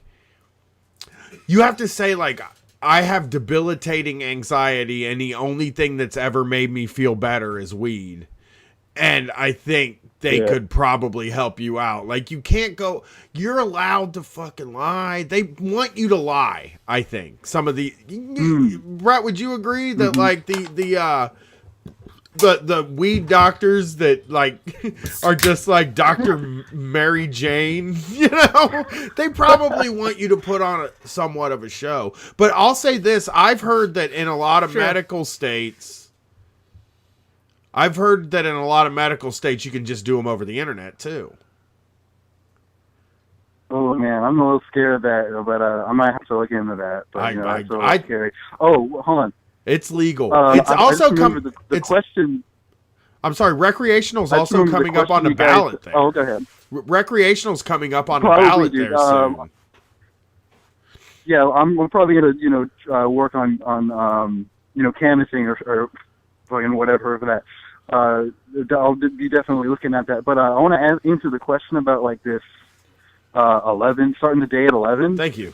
And then at 8. I think that's a bunch of bullshit. I hate this guy. Hang up. Thank you. No. Let me explain. So you're gonna give us a 45-hour work week? No, dude. We got 11, and we're gonna still lunch. At 5. Lunch. You get a lunch. 6-hour work day, and we're gonna get off on Friday. Right. That's the real goal. That is the goal. You're just shifting it. I can't agree. Just shift it, but you're talking about 8 o'clock. No, we got to demand the whole bag, right? I agree with you now. Obviously, I agree with you. There you go. 3 hours a day, 11 whatever. to 5. Perfect. But it starts at 11. Is what I'm trying to say. Like it all starts at 11. I That's know, man. it. I don't care It's what kind of days. like Liz Warren, dude. All right, whatever. Come on. I mean, it could be 11 to I'm 3 being an asshole. Monday I'm through just Thursday. saying they can't. So okay, I'm getting into it now too. If Yeah. I've only got to do like four to 5 hours, but it starts at 11. I can do like my martial arts and my You know what- coffee and you know what stuff pisses me off before so much? 11. What's up? You know what pisses me off so much? So I'm into like, I'm a lefty socialist guy, right? Or a socialist person. And you know what they were fighting for in the late 19th century, 1800s, was an 8-hour workday. Look, I'm 22. I've never been at a job where you only got to work 8 hours and it's over in my life. I So it's agree. like, Me neither. we don't even have domains from like 200 years ago. It just pisses me off, especially being in this dumbass state where you're not even allowed to like have a fucking union. Yeah, Oh, man. that's right. Damn, that is funny. Like Bernie Sanders coming out and saying we should have 6-hour work days would win him the election 100% for sure. But he's not. He ain't going for it. You know what I don't know, mean? man. Like that would. I mean, I hear all the shit about how he's too far left wing. He's already a compromise. That's what I'm, I think, like, too. Satisfied to campaign for him, but he's already like the weakest.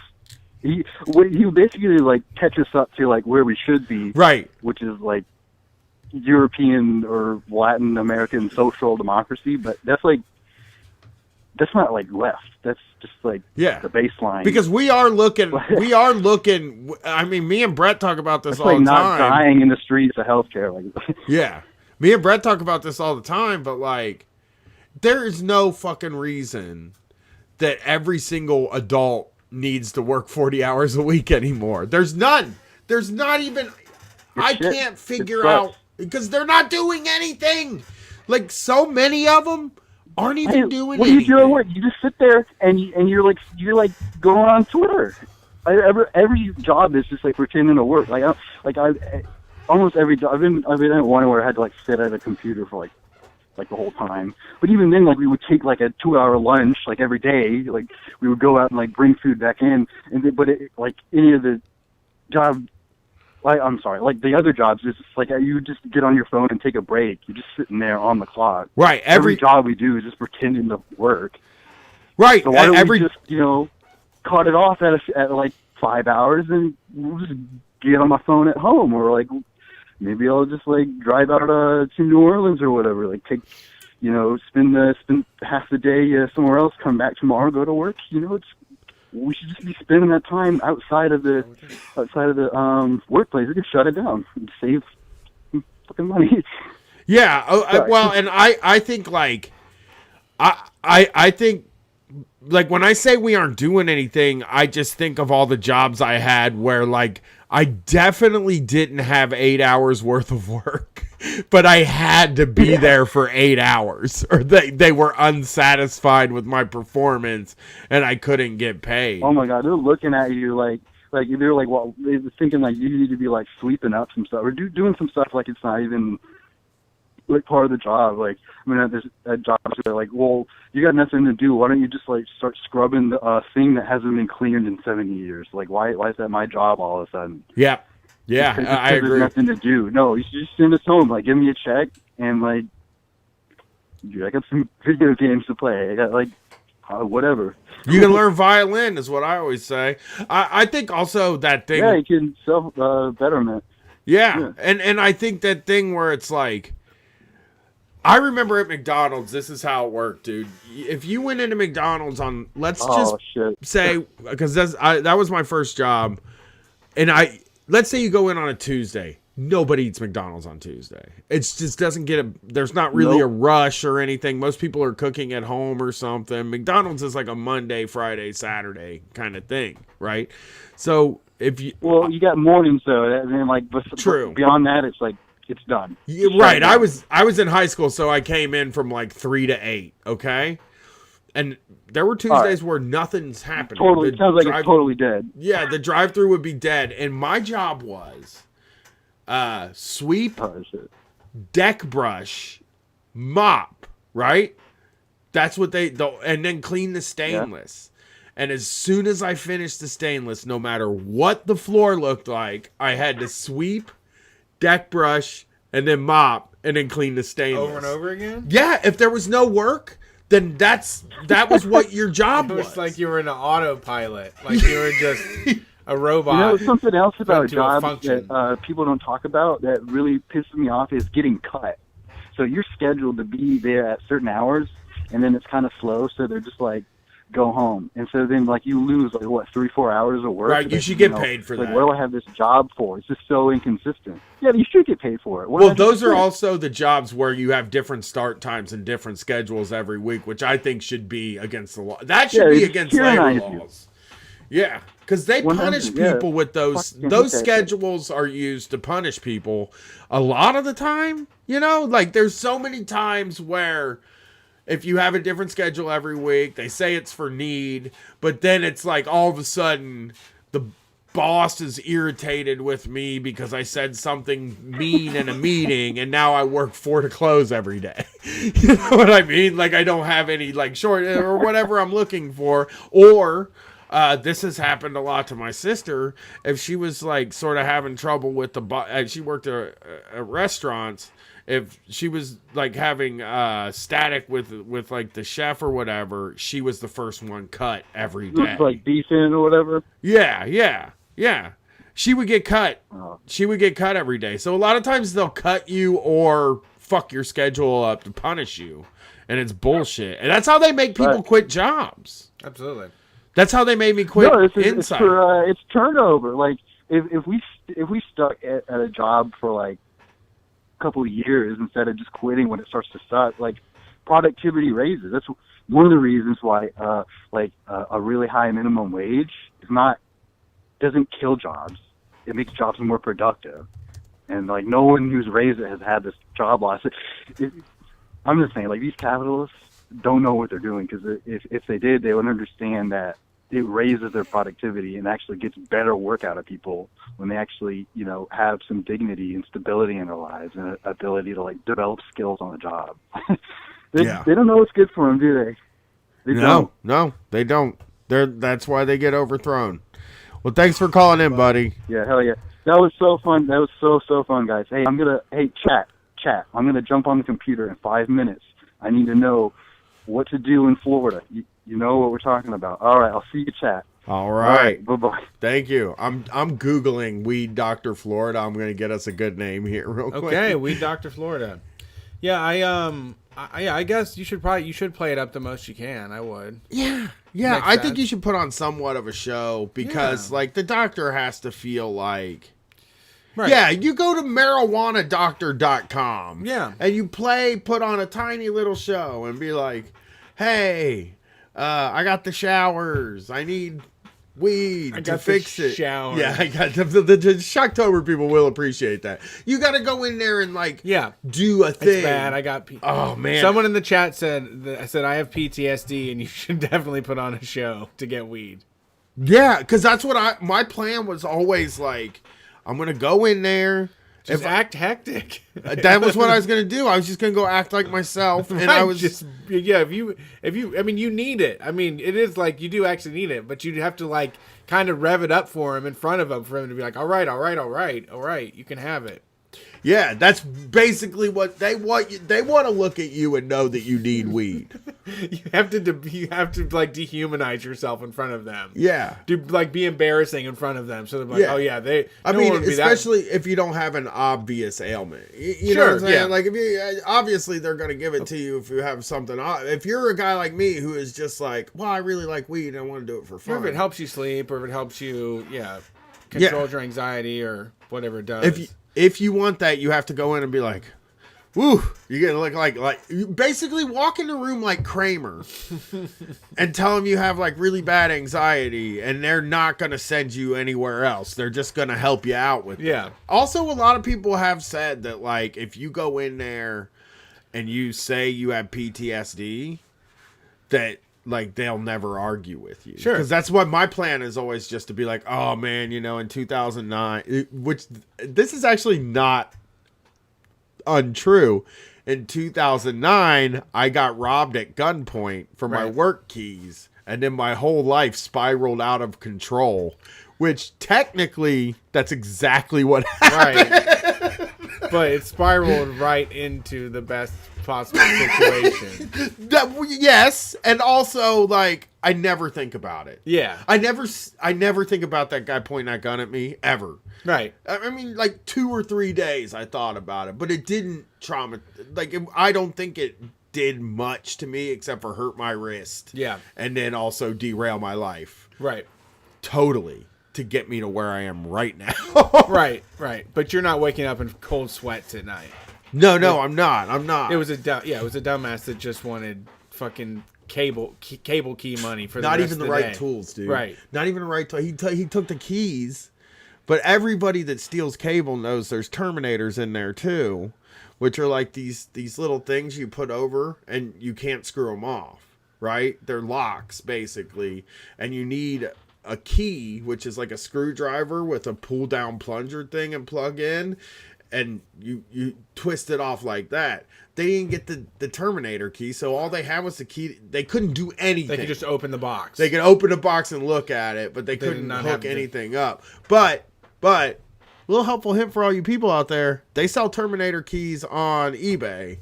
You can totally get your hands on a Terminator key. So if you're at a cable and you feel like climbing the poles, you can. I mean, if you're rearrange your shit. But if you're in an apartment and you can, they leave a lot of the boxes unlocked on the side of the apartments. I mean, I know I did because I was too lazy, and there's like a ton of cables in it, and like if you push it, it won't close all the way.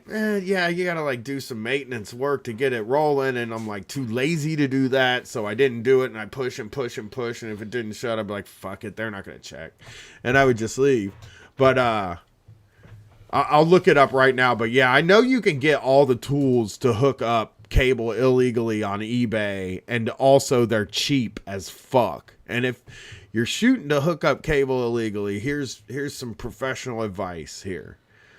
They are not.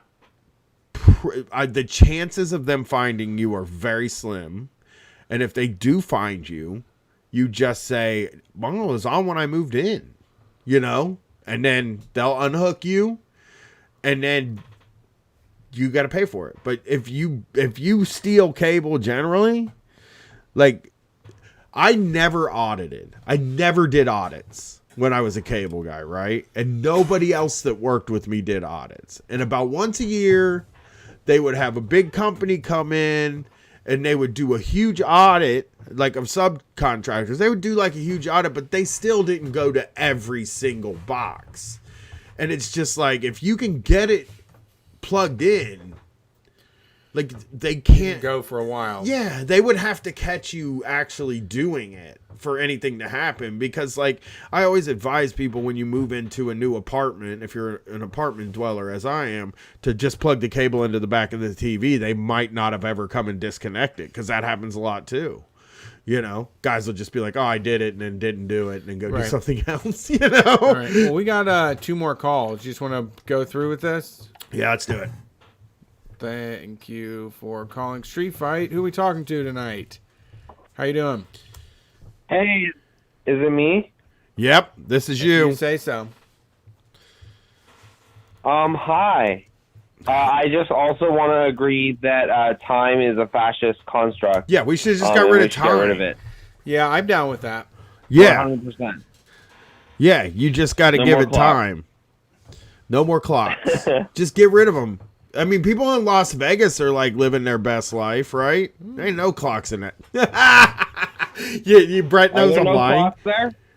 No, none of the casinos. None of the casinos have clocks. None of the casinos have clocks. It's very weird. It is very. I mean, since we all have phones in our pocket, it's not that hard. But I can imagine before there were phones, it would get pretty disorienting there. I guess maybe people wore watches. But I was never going to start wearing a watch. It's just, I don't wear jewelry. Maybe I should get my wedding ring tattooed on me. Okay. Katie's name in Deftones. Yeah. Katie's name in Deftones. Deftones font. It's a beautiful font for a beautiful woman. It's so charming. So Katie, remind me to tell you, after we finish, I want to make sure our caller gets everything in that they wanted to, but I do have something about Katie. Yeah, sorry, You know, I'm really stoned right now. Sorry you're about more that. than welcome. Buddy, You're I'm not stoned interrupting at too. all. I drank weed tea and I've been tooting on my packs. Yeah, I just hit a big old bowl off a big bong, so I'm feeling pretty good for the night. I was really thinking about bongs the other day because my buddy and co-host of the POD cast, John Cullen, did weed for the very first time in his life, and I watched the video, and he smoked a joint. He kept calling it a hoot. I was hooting on this joint. Sitting with Chris and Stefan and everybody, and it's like I took 2 big hoots off that joint, and I'm like, all right, man, hoots. Yeah, he did. We How'd did. he do? Well, I thought the podcast was very funny because he's the host. He does your job. You know what I mean? And he's stoned for the very first time in his life. It was just an interesting thing because that shit has to be hard to do. Yeah. Oh yeah. If you were like, absolutely. I can't imagine getting to the age of 35 without trying beer. Because we found out on tour that John has never drank a beer. He's never done anything. What? He's never smoked a cigarette. Yeah. He's never done a single thing. I felt like I waited a long time to do anything because I waited till senior year of high school. And like, I think you're normal, actually. I felt like I was like ancient being like smoking my first weed. Really? I think I was like a square. I think you're pretty normal. I've been talking to people I've talked to a lot of people lately who were like, oh yeah, man, I started smoking weed when I was 18. Like a lot of people just wait till they're 18. Maybe it's because they move out. Yeah, you gotta get out of your parents' house. Right. Yeah. Yeah. Yeah. My mom was like asking me why I smelled like weed way before I even knew anything about weed. Oh, she was dude. just like all on it. Interesting. Oh, dude, what was I saying? You're saying my Sharona? I was telling a story earlier today about a time where I got super stoned. I went to this class called Heroes and Villains, Heroes and Villains. Yes, it's a Groveport High School course that everybody took because Mr. Lippett was nice. Yes, that's not education. We learned about heroes, and then we also learned about villains. What kind of hero? I had to write I had to write a thing on my hero, and I wrote about Kurt Cobain, which is, my hero at that time, I guess. I had just gotten into him. It was about a year after he died, and I noticed that cool people liked him. So they let you pick your own hero. Yeah, it's funny. We watch like civil rights videos and stuff like that, but we never talked about a villain. Am I right, Jason? Like you never talked about. They would sometimes be like Hitler. Oh, you know Hitler. He's the only villain there's ever been. Saying Middle East villains. Okay, yeah, that's when I was there, it was like all heroes and be like, oh, we're talking today about like Martin Luther King Jr. And then there was one class every semester, I guess, where he would sit down and be like, now we got to talk about a villain. And that villain's name is Hitler. You may have heard of him. And they give you like, he never brought up any, obviously he's not going to bring up any American presidents who are they're villainous, Yeah. But yeah. All of them, yes. But in that class, I came in high every day because it was my second period class. I would get high and I would still be high when I got there. And one day, right on. One day he came up to me while I was sleeping at my desk during a viewing of Eyes on the Prize, the PBS documentary about civil rights. I was sleeping because he made us watch it like 16 days in a row. And I was asleep and he came up and he whispered in my ear and he said, "Be careful." And then just walked away. Oh, wow. It was my God. the freakiest thing. Shit. I knew I was busted. Yeah. You know what I mean? That's great. Dude, he fucking put a bomb in there. He did. Ticking time bomb. You're like, I'm going to get busted. Fuck. He knows. That's shocking. Be careful. There are too many teachers. I was talking to teachers today on Twitter, actually, because I was talking about we would go to school on LSD when we were kids, right? Like, I remember very vividly, you know, some of us would go to, Jason went to high school on LSD one day. Sure. I know. And then they made him sit at a punishment table with another guy, and then they caused a bunch of trouble. So I was like wondering, because I thought they were smooth. You know what I mean? Because I was also a kid, and I came to school high all the time. And I said, teachers, if you're a teacher out there, do you know who is stoned in your class? And a lot of them said, yeah, but I mean, they usually pay attention. Right. And it's not like really a big deal. Now, LSD is a little bit more disruptive. Right. That's hard to pay attention. Yeah. That's hard to be a part of a class. Yeah. So I went to class last year. You went to I went to class last year on a little more mushrooms than I meant to. I was trying to do a microdose, and it got a little weird. Oh, and there was like graphs about the ocean on the board, and they were kind of starting to get a little swirly during the lecture. But I held it together because it was just a lecture. Yeah. Well, you know, that's you just got to work on your dosing on that one. You just got to get it right. Yeah, you got to dial it in. There's a certain risk in microdosing. Yeah. But that's that's a little more micro. Sometimes we get addicted to the macro. Microdosing is such a funny thing to me now, because I know this is why teenagers shouldn't really do psychedelics, right? Because you would get mad. Like, what you enjoy now when you microdose, you would like actually be mad about if you were a kid. You're like, I didn't fucking achieve ego death or whatever. Yeah. Like, and now you're just like, maybe just a little bit of tripping is nice. Like, you would say, I didn't trip. When back in the day, you would. I like to have the full thing, you know. I do too, but I don't think this was last year. This was in college. I don't think it's a requirement to get the whole thing. Yeah, I was giving it some thought too. Yeah. Over some recent events in my life. But you know, we had a whole bunch of mushrooms on the tour, and me and Tony ate a bunch, and we're both dads now. And like, I don't need a whole bunch, and I still like to do a whole bunch when I can, you know, of anything. But like, you do like the troublesome thing is at a younger age, you just get so reckless with it and just keep piling it on, you know, and you just have to be like, you know, there's a level of fucked up I'm going to get, and then just be done with it. Like, it doesn't have to just keep going and going and going, you know. Like, I don't know. I made the same mistake when I was a kid of just like, trying to keep it going forever. And it's like, it doesn't, you know? I think you can't get any further. Yeah. I think psychedelics. Now, I'm not saying. I think they should be legal. Obviously, I think all the drugs should be legal. Absolutely. Every single drug should be legal. Sure. But psychedelics is this thing where it's like, if there were better, if you were able to have an honest conversation about psychedelics on TV or whatever, right?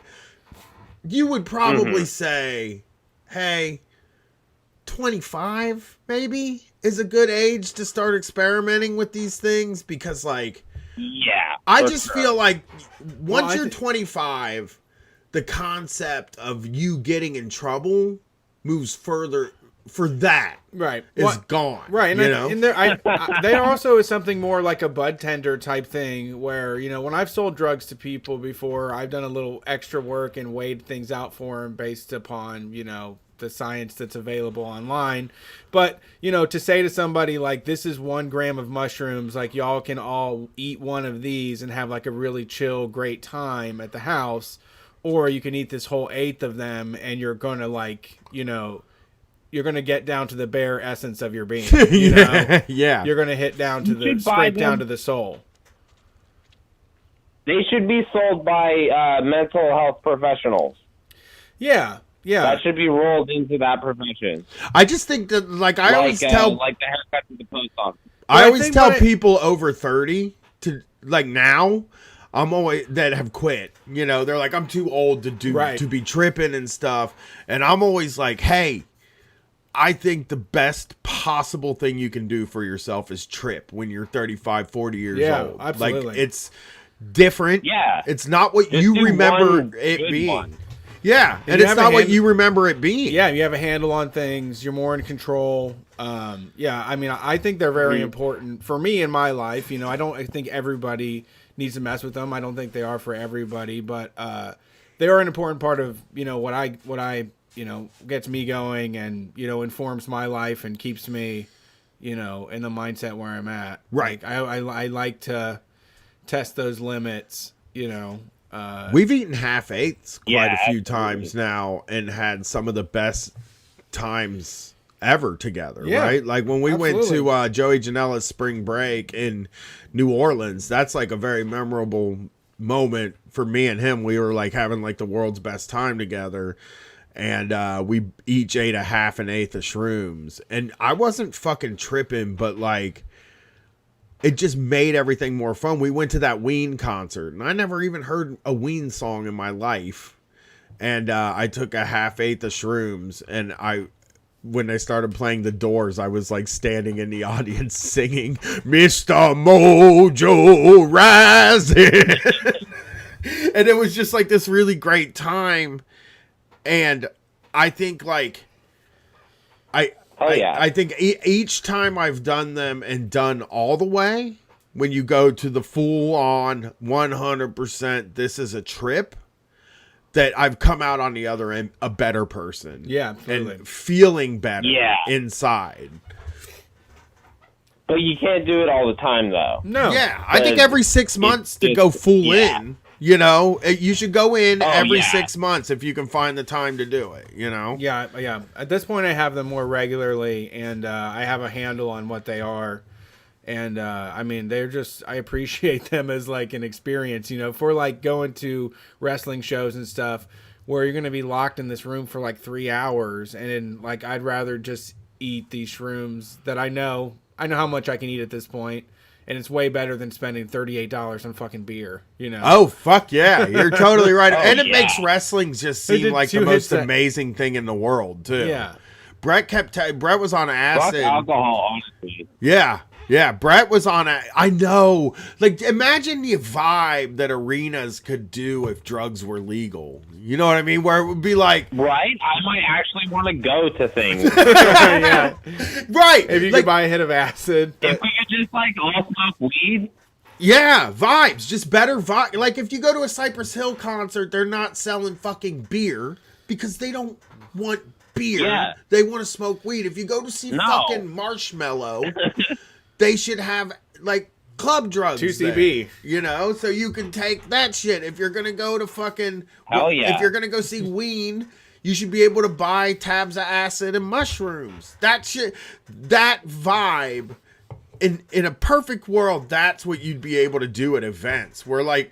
Me and Brett could hold shows. And we could do different vibes for different shows, you know, at the merch table. It's like, this is the drug of choice. We're all getting twisted on this mescaline tonight. Stand in front of the audience. Everybody in the audience takes a tab of acid, and then me and you take a tab of acid, and we just have a night together with us on stage. Would be an amazing fucking thing. They got our hands tied. We can't do that kind of entertainment without getting in trouble with the law. I know the government fucking unconstitutionally is stopping my freedom of speech because I can't create under these conditions. Yeah. We can't do dose parties. How intense would that? We should make that. We should make that like a $100,000 Patreon level goal that we'll do. One of those electric Kool-Aid acid tests. when we were playing with the Trillbillies, we had a bunch of acid and shrooms and shit, and like I wanted to do something fun when we went down to go see them, But I was telling them, I'm like, there's no moment in my mind like where I could be so like out of it where I'm gonna go on like a solo would be like a rant. Would I do like an 8-minute fucking rant where I'm like on my knees and shit, like just talking shit, sweating, you know, just like stream of consciousness, just go like that's not gonna happen. Like I'm not gonna get a Jimi Hendrix moment. You're not gonna get like the only way you can get that now is if you have one of those snake churches. Right. That's the only time people get to go wild in like a real place Right. and get really crazy with stuff. Right. You know what I mean? Right. Like they're allowed to do it. We should do a snake church.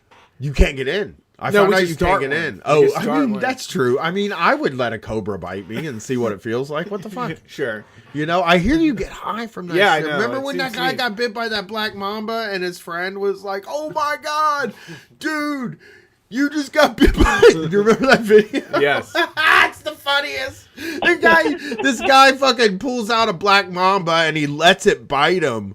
But like the thing, he's like a science guy, I think. fuck. So he's like being like, I want to be immune. His thing, he's a snake guy. Yeah. Yeah, he's I think I saw that guy. Yeah, he's a snake Did he guy. have like a bunch of different? Go ahead. Did he have like a bunch of different kind of snakes, and he was getting the venom out of them Yes. See, and like injecting it? No, he was just letting them bite in and put the venom in them. This motherfucker was doing that. But he was actually carrying the torch of like a 1900s Dust Bowl Carney guy that was like surviving on snake venom because they thought it was like the cure to like all your ailments. So he was trained by some guy like that. No, I truly think that like So like, I think his goal actually, I want to just say this, is that like he's a guy. He's a snake guy. All snake guys are fucking weirdos to the very last one of them. Fair. I also very Absolutely. much believe that if me and Brett didn't meet and Brett didn't get married, he would be a snake guy or a lizard guy. And I would Look wear- at I it. would He wear- has that energy, right? He would have lizards in his house for sure, like iguanas and shit. But anyway, so this guy is like, I'm gonna let this snake bite me. I'm not. But it's not. I think it's supposed to be done in the name of like building his immunity Right. because he works with snakes. Right. He's making gonna him let the stronger. snake bite him, and then the snakes ain't gonna be able to fuck with him. He'll be king of the snakes. Is what I'm imagining. That's true. Okay, I see where you're going with it. Yeah. Okay. Snake bite people just want to be king of the snakes. But then he has the snake bite him, and first of all, it's already a great video just to see a guy going through snake venom because Yeah. he was like sweating. Yeah. And you Yeah, can he tell was- he started to feel real bad. Yeah, But he was hanging on for dear life. Yeah. Internally, he was hanging on for dear life. But he also invited his buddy there or something, and his buddy was really hyped up on it. So this guy gets bit by a snake. His face starts to turn red. You can tell he's starting to diarrhea in his pants and all that stuff. Like, you can tell shit is fucked up in his body, and he's just trying to cling to life. And then this other guy's like going, dude, you just let a black mamba bite you. Oh my God, this is the craziest thing. Oh man, you're the shit. And he's like all excited about it. That's amazing to get a hype man. I know. Well, if you're getting bit by snakes, you should have a life. Yeah. Yeah. You're not gonna be able to do much Oh, speaking yeah. for yourself. But it is weird that like You gotta work the audience. the only way that you can truly like the only way that you can like get weird in public is to drink, right? Which sucks. Yeah. Like that's the worst kind of getting Yeah, weird. it sucks. Get weird. Drinking is the Awful. worst kind of getting weird of all the ways to get weird, which Okay. is stuff. Absolutely. Fair. And but you can if you have a church get bit by snakes. Yeah. And everybody can Kinda have that zone out experience. Zone out for the afternoon. Yeah. I just found oh, never mind. It's You found a rattlesnake snake church. vaccine. I thought it was We venom. could I do a was snake like, church. let's try it. I Just mean, start. I'd love to just swing it around my head and throw Probably it into venom the in the crowd. vaccine. I'm looking up snake venom and seeing if there's like a kind you can drink. There's a vitality shake. Well, I'm just trying to find out if there's a safe amount of snake Put venom. it in your soylent. Yeah. See what it does. I mean, I know it probably just gives you diarrhea, right? Like when you get bit by like a snake. necrosis. Doesn't it like kill your veins? Some of those guys like have like real fucked up like tissue from that shit too. That's true. Yeah, well, it's cool to be king of the Yeah, snakes. that's though. what it does. Ah, now look at my necrosis. I'm the king of the snakes. Oh, get them to bite you. He says it more in an academic way. Stop being silly.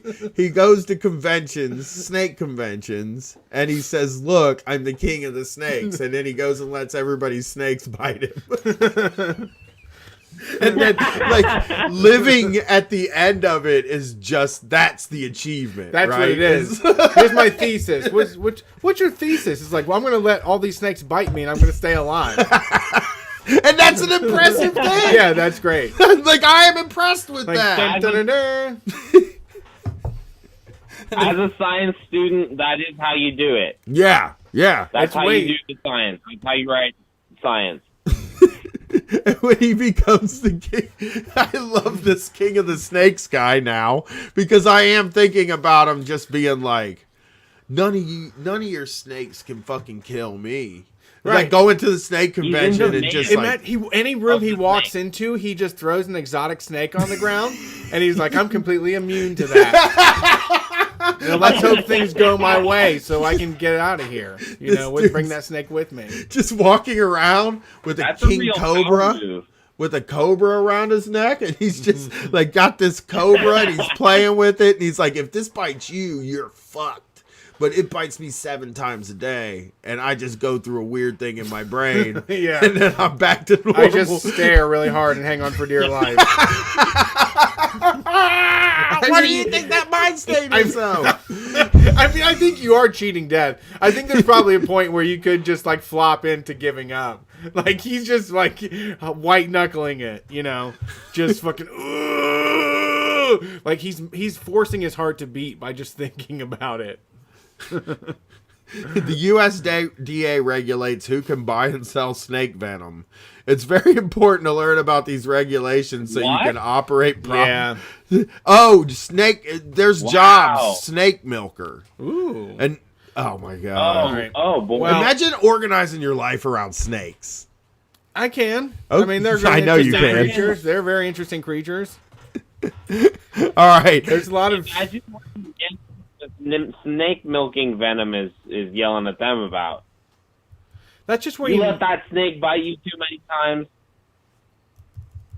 The snake milking job is just making them bite one of those like balloons on top of a mason jar. Top of a shot glass. Yeah. Because there's not, you don't get much venom. Yeah. Yeah, that's cool. But what do you use the fucking venom for is the question. Oh, I mean, secret like serums to extend your life. You think people are drinking snake venom? Kill cancer shit? They're probably. expensive as hell. Snake Is that venom. what like Jeffrey Epstein was on? Probably. The Clintons and all them pals. I thought they were adrenochrome. Yeah, I people. think they're on adrenochrome. Yeah, I think that's human. Yeah, there's derived. probably some snake medicine in there. I found multifunctional toxins in snake venoms. I'm going to learn a little bit about this, and maybe I'll drink a snake Put venom some. or something. Well, thanks. Mix it up with colloidal silver and just take it as a shot in the morning. Yeah, I'm just going to... Maybe we can sell snake venom on the site, Yes. Find a supplier. All right, you ready to get this last call? Yep, let's do it. Thanks for calling Street Fight. Who are we talking to tonight? Hello, am I on? Yeah, You're how's it on. going? Oh, sweet. This is Dylan from Denton. How are y'all doing? Oh, we're doing great tonight. Love Denton. Great city. Trying to meet... We're hoping to find the Yeah, king it's of the all right. snakes, actually, right now. But what's up, I'm Dylan? not the king of the snakes. Do you like snakes though? Do you like snakes? No. I like all animals, but I don't know. I don't really have an affinity. Can I ask, would snakes be like really Yeah, low on the list of animals you like? Like if you were told to Yeah, list probably. 10 They're like your 10 favorite animals, would there be a snake in your 10 favorite animals? no. Definitely Okay, you're not. normal. Brett? Yeah. In top The 10? snake guys creep me out. Yeah, me too. Snakes are a boss. They don't have no legs. They don't have no legs. Like that's ingenuity. Like, So top 10, top Yeah. 5? top 5. Maybe. I don't know. I have to look into it. Me and Brett don't even really like animals that much. Like I like in the snakes. house. But snakes, you like snakes. They're neat. They're stretchy. They're like big worms. They're cartoonish. They're funny. Silly. And they like feel cool. They do. They feel so. They're like neat when they like their muscles move on your skin and shit. I've held a snake, and I've also held one of those enormous cockroaches. Yeah, those like are weird the big too. Madagascar boy. At anytime people are handing out weird animals to hold, I'll do it. Because, like, there's usually a bunch of fucking, like, 8, 9, 10-year-olds around, and they think you're, like, the coolest fucking guy in the world if you do it. They're like, oh, my God. Terrifying. That guy's fucking with a snake. And then they get all excited, and then you're king of the 8-year-olds. Which is not as good as king of the snakes, and it's something that's very easy to achieve. But you know what I mean. Okay, what's up, Dylan? The acoustic's probably really bad. I'm actually at my college campus right now, doing some work for finals. I'm taking a break. When do you finish school? I graduate from college this December, on like December Nervous? 13th or something. I'm so excited. Yeah. To not have to deal with school anymore. I know when I was doing I don't know what I'm gonna do, but yeah, I know when I was doing it. It was like the first month after I finished college. It was so weird not to have homework. Like I didn't have anything that had to get done, and it was just like, this is weird. It's just the finding a job part, you know. Let me ask, are you excited? Are you going to go back? Are you doing a traditional Thanksgiving on Thursday? Yeah, I actually my family's in Fort Worth, which is like 30 minutes. All right. So what's the Texas get down for Thanksgiving? Yeah, we Y'all need do to like hear what your food smoked is. turkey and like a Hormel dip. Yeah, so the family usually goes over to my grandmother's house, and we have the like, you know, the normal fixings like stuffing and turkey, gravy, the cranberry stuff. Wait, I didn't know they stovetop really stuffing? like that, Stovetop stuffing or some other thing? I'm not sure. I don't like stuffing either. I'm not. Really Same here, my friend. I do not like stuffing. I think it's sick. I don't even know why. I love bread. I don't know what I love bread too. It's herbaceous bread. I don't know what it is. That's probably the thing with the most like white person flavor in the whole entire world, and I think that's probably what it is with stuffing to me. What? Okay. I mean, that's what I think I don't like about. I think it's all such bland food. Wait, bread? And then bread is a white person flavor? No, stuffing. The flavor in stuffing Sage, is the just others. like whatever they're using in that stuff is. I like that one Fills my because it whole mouth. usually has green flakes on it. That lets me know there is some herbs on it. That's why Brett gets like Brett hates going to Thanksgiving because there's like not a single fresh vegetable. Do you have like fresh vegetables at your Thanksgiving? Yeah, I'm a vegetarian too, so Thanksgiving is kind of difficult. But my grandma's really nice. She always makes sure to make me like vegetarian stuff. So I got like green beans and mashed potatoes, which is good. Can I ask, like, are they annoyed by it? Because I think there's this weird. I'll explain what I'm saying here. Somebody recently pointed out a man cow tweet to me, and the tweet was him being mad because they were making vegan fried chicken at KFC. Like he was actually like that's like classic conservative. Yeah, but what like thing to do? Be mad at vegetarianism. Right. It's like, what are you fucking mad? Like, I don't get how that could make any reasonable human mad. But, like, I think that's a pretty common thing. You know? Well, they feel like they're being infringed upon. How? Because there's regular chicken. KFC makes chicken. They don't make fake chicken. But my family sometimes or they still give me shit about it, but it's mostly like, you know, joking, and they're from Texas. They're not used to that, but I don't think anybody in my family is really serious about it. Like, they don't care. Oh, that's it. Yeah, that's cool. I mean, like. So what's your go-to then? My go-to what? Food. What's your go-to on your plate? Like, what do you go heavy on the most on? Oh, Food. I mean, if we're talking Thanksgiving, it's like I love mashed potatoes. Potatoes. Oh, great. they are good. Like I said, my grandma will make like green beans and stuff. So I usually go for that. That's usually like the norm. I love mashed potatoes so much that one time, and Jason will vouch for me, Jason made fun of me one time because I was like 10 years old, and we were, this is the dumbest thing. I can't even tell it now. We were outside playing, and I kept reaching in my pocket and pull out mashed potatoes and just eat them. I put a bunch of mashed potatoes in my hoodie pocket. It was just like savoring that shit throughout the playtime. Yeah, just like yoink, just take a little mouthful.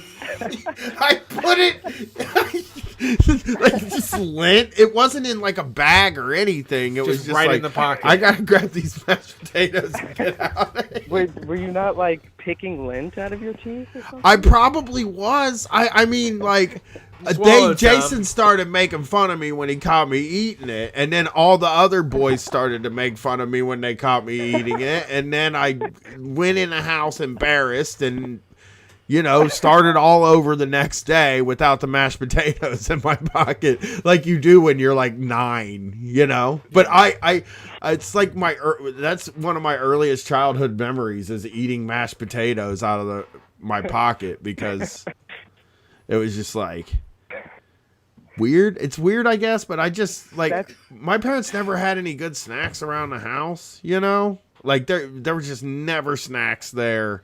And like I would really like the good parts of dinner because they're not like excellent cooks, you know. So like the mashed potatoes was like a very exciting part of a dinner to me if they weren't the flaky boys, you know, if they weren't like the fake ones. Right. So that's probably what was going on. Yeah, that makes sense. You know. So do you get like? Do they make you a field roast? What is that? I don't know what that is. Oh, well, let us teach you. I tried it. It's vile, but I'm not a vegetarian, so don't listen to me. But it's the roast, right? And that's like what you make. It's like the competitor for tofurkey. Yeah. The celebration roast from Field Roast. No, I haven't had any like substitutes. I've never had tofurkey before. I usually just like, you know, end up getting sides mainly. Yeah, my wife is with that. She hates it that I get the tofurkey. She hates because like I'm the only one that eats it. I make a big deal out of it. I love it. Just eat it in front of all the. I do like it. Like I do a good job with mine. I think making a big deal out of it. Hey, look at me! I'm eating the tofurkey over here. Here it is. Clearing out the fridge. Look how weird it looks. It's gross. That's what killed me when I tried to be a vegetarian. This is very selfish. I fried that shit though. I go a little extra to make it. I mean, you gotta really like fuck it up with like extra oil and shit. Yeah, I mean, I know my wife gets shit for being a vegetarian. And even from me and Gwen, but no, we don't. We try really to be nice, but it's still like when we go to her parents, they're like, "Oh yeah, what should we make for you, Katie?" Because she's the only vegetarian. Yeah, like that they probably know in life, or like you know, my parents have said like, "Don't worry, we'll have something for you, Katie." Like it's like pointing you out as being. Oh, that happens. Every time. They're like pointing you out as being like a pain in the ass when in reality, the meat eating's gotta like slow down, you know? I think the law should be you can have meat twice a week. Wow. You're just doing so many laws this week. You're such a dictator. It's been so long since I've been on a podcast. Like I haven't sat in a basement in a while. You would proclaim shit. And I'm just now I'm back on mic and I'm excited and I'm just like having a really good time and I want to make a proclamation. What are you going to eat? Grain bowls? No, I mean I'm kidding about like obviously a law, but I think we should really shoot for like maybe just twice a week having meat. Sure. You know, people who eat meat, I think should be like trying to cut back. And honestly, what about The Rock though? He has to get like 7 pounds of salmon a day. He doesn't. He doesn't have to do that. A lot of those guys are vegetarian. There's though, a lot aren't of they? them. Yeah. Like a lot of the UFC guys are vegan. I don't know. But like. I guess like my thing is like It's supposed to be better. You know what I want to say? I do want to say this. The best thing of the world doing the tour with Tony from Minion Death Cult was that he's vegan, but while we were on the road, he was like, if I don't read the ingredients, then I don't know it's not vegan. Like, he was like so amenable and like so easy to get along with, and was the right kind of like, he was the right kind of like, I don't, it doesn't really matter, it's not important to like derail this entire trip because I can't find a snack or something, Right. Yeah. He did take us to cool places, and he did. That We were did vegan, eat a lot of good vegan food, and like again, like that's not a thing. It's so weird that the conservative thing is just like to be mad about that, because it doesn't seem like something. It doesn't seem like something that you should even care about. But I guess it's the same with a lot of the stuff, the social issues over there. I mean, it's the status quo, man. Yeah, it's like their lifestyle. But yeah, it's lifestyle. Yes, it's their culture. I mean, this is their day in and out. It's what they do. But I'm saying, like, okay, for the most epic bacon guy, right? Why does he care? And the only way I can figure this out is that he cares that you two, Brett and the caller. I'm sorry, I forgot Dylan. He thinks that you guys want to make him stop being epic bacon guy. And that's what he's mad about. But I have never gotten the vibe from any vegetarians that like they would go and slap. I mean, of course, some of them do want you to stop, and there's no problem with that. But most vegetarians I know consider it just like a diet. It's like a personal dietary choice. It's not like some fucking crazy huge political statement to them. And like, why should epic bacon guy even give a shit that like there are a few people that like don't eat bacon? Does it just make him feel bad for eating the bacon? Do you think there's like an element of meat eaters feeling bad for eating meat in that kind of sentiment? I almost think it's like a kind of opportunity, because like Brett said, it's like the status quo. It's like cool, or it was cool to be like, I love bacon or whatever. So it's just, I think it's just like a performative thing. They're just trying to impress the most of the people who eat meat, I think. Right. Yeah, I mean, I think most of the science is out there about like, not to eat it all the fucking time. I do have to say though, every vegetarian gets into it. We want to change all of your fucking minds. Like, we really are like it's true warriors. We do, We are like, it's crazy for you to say 2 times a week, because that is what makes them fucking mad. I try to act chill about it because I have gotten way more conversions. Like, I've got like a half dozen people around me that I can't, they did it, but I didn't, I had to be cool about it. Like, it couldn't be like a I won you over type thing, Yeah. I mean, it makes sense. It makes sense, but I also can see it, being a thing where if I ate a chicken breast every single week, it probably would be beneficial to me in some fucking ways, Yeah. Yeah, I know that vegetarians, I know that obviously there's people who are just like, they hate that people eat meat. I just don't see how they're a threat. Like, that's what I'm asking. Do you, like, I feel like they feel bad. They know inherently in their mind that eating that amount of meat isn't the right thing to do. They don't care. They think they're mad that you would assume that. Yeah, I mean, I think that there's people, humans have been eating meat since forever. It's something that's been happening for a very long time. And so they want to stand by that as being okay, and they don't think that, they don't want to be told otherwise, Yeah. Yeah. That's interesting, because like I know that like I'm trying to I'm cutting down. I've cut way down over the years of the meat I eat. I really do probably have it maybe twice a week, sometimes not at all. Whatever. But like I also am like I sit around and like hope it. Like, I hope that they figure out how to make, like, the meat. The fake meat tastes like the real meat. Like that. I'll never eat a fucking beef Whopper again, And And like, there's no reason to, because Yeah. they have something that tastes exactly the same, and like my reptile brain is programmed to like just things. The whole thing. Yeah, and but I think like we're getting to a point anyway where like, I mean, they're gonna have to start settling for the fake stuff anyway. There's not gonna be unlimited meat forever. Yeah. I'll say that. Yeah. I mean, it has to just, it's going to have to, it really just has to evolve in a way that isn't just fake meat. I think that people get obsessed whenever all you're doing is fake meat stuff. There is an incredible amount of dishes that you can make that don't require any of that stuff, any of the animal products, or can be modified very simply. So, I mean, that's what's like talking about traditional Thanksgiving. Like, if you're going to do fake cheddar cheese with fake sour cream on your potatoes, like, that's probably just not going to hit the spot the way the other shit does, you know? But if you can have potatoes in a different way besides smothered in fucking dairy products, you know, you can do it without animals, you know, involved. Yeah, I would love that.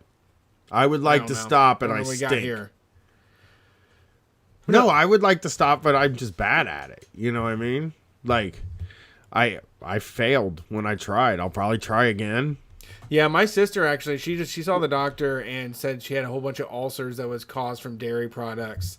So I'm trying to cut down. Hanging out with Tony too is like, you know, I can like avoid some of this stuff. I don't think everything. Yeah, I think like a big thing for me was like, I didn't try Indian food until I was 39 years old. And then, like, I know they have paneer, which is cheese, right? Like, that's like a cheese. But, like, all the stuff, almost everything I've ever eaten that's Indian food in the past year since I've been enjoying it is, like, basically vegetarian. Yeah. I think I've had meat once. That shit rocks. I love Indian food. Yeah, and it's like flavorful, and it doesn't. Ethiopian food is really good too. Yeah, it doesn't have like cheese on it, and it doesn't like none of that stuff is needed, and it tastes delicious. Like it's so fucking good. It's a lot of yogurt and a lot of cream. Oh, okay, yeah.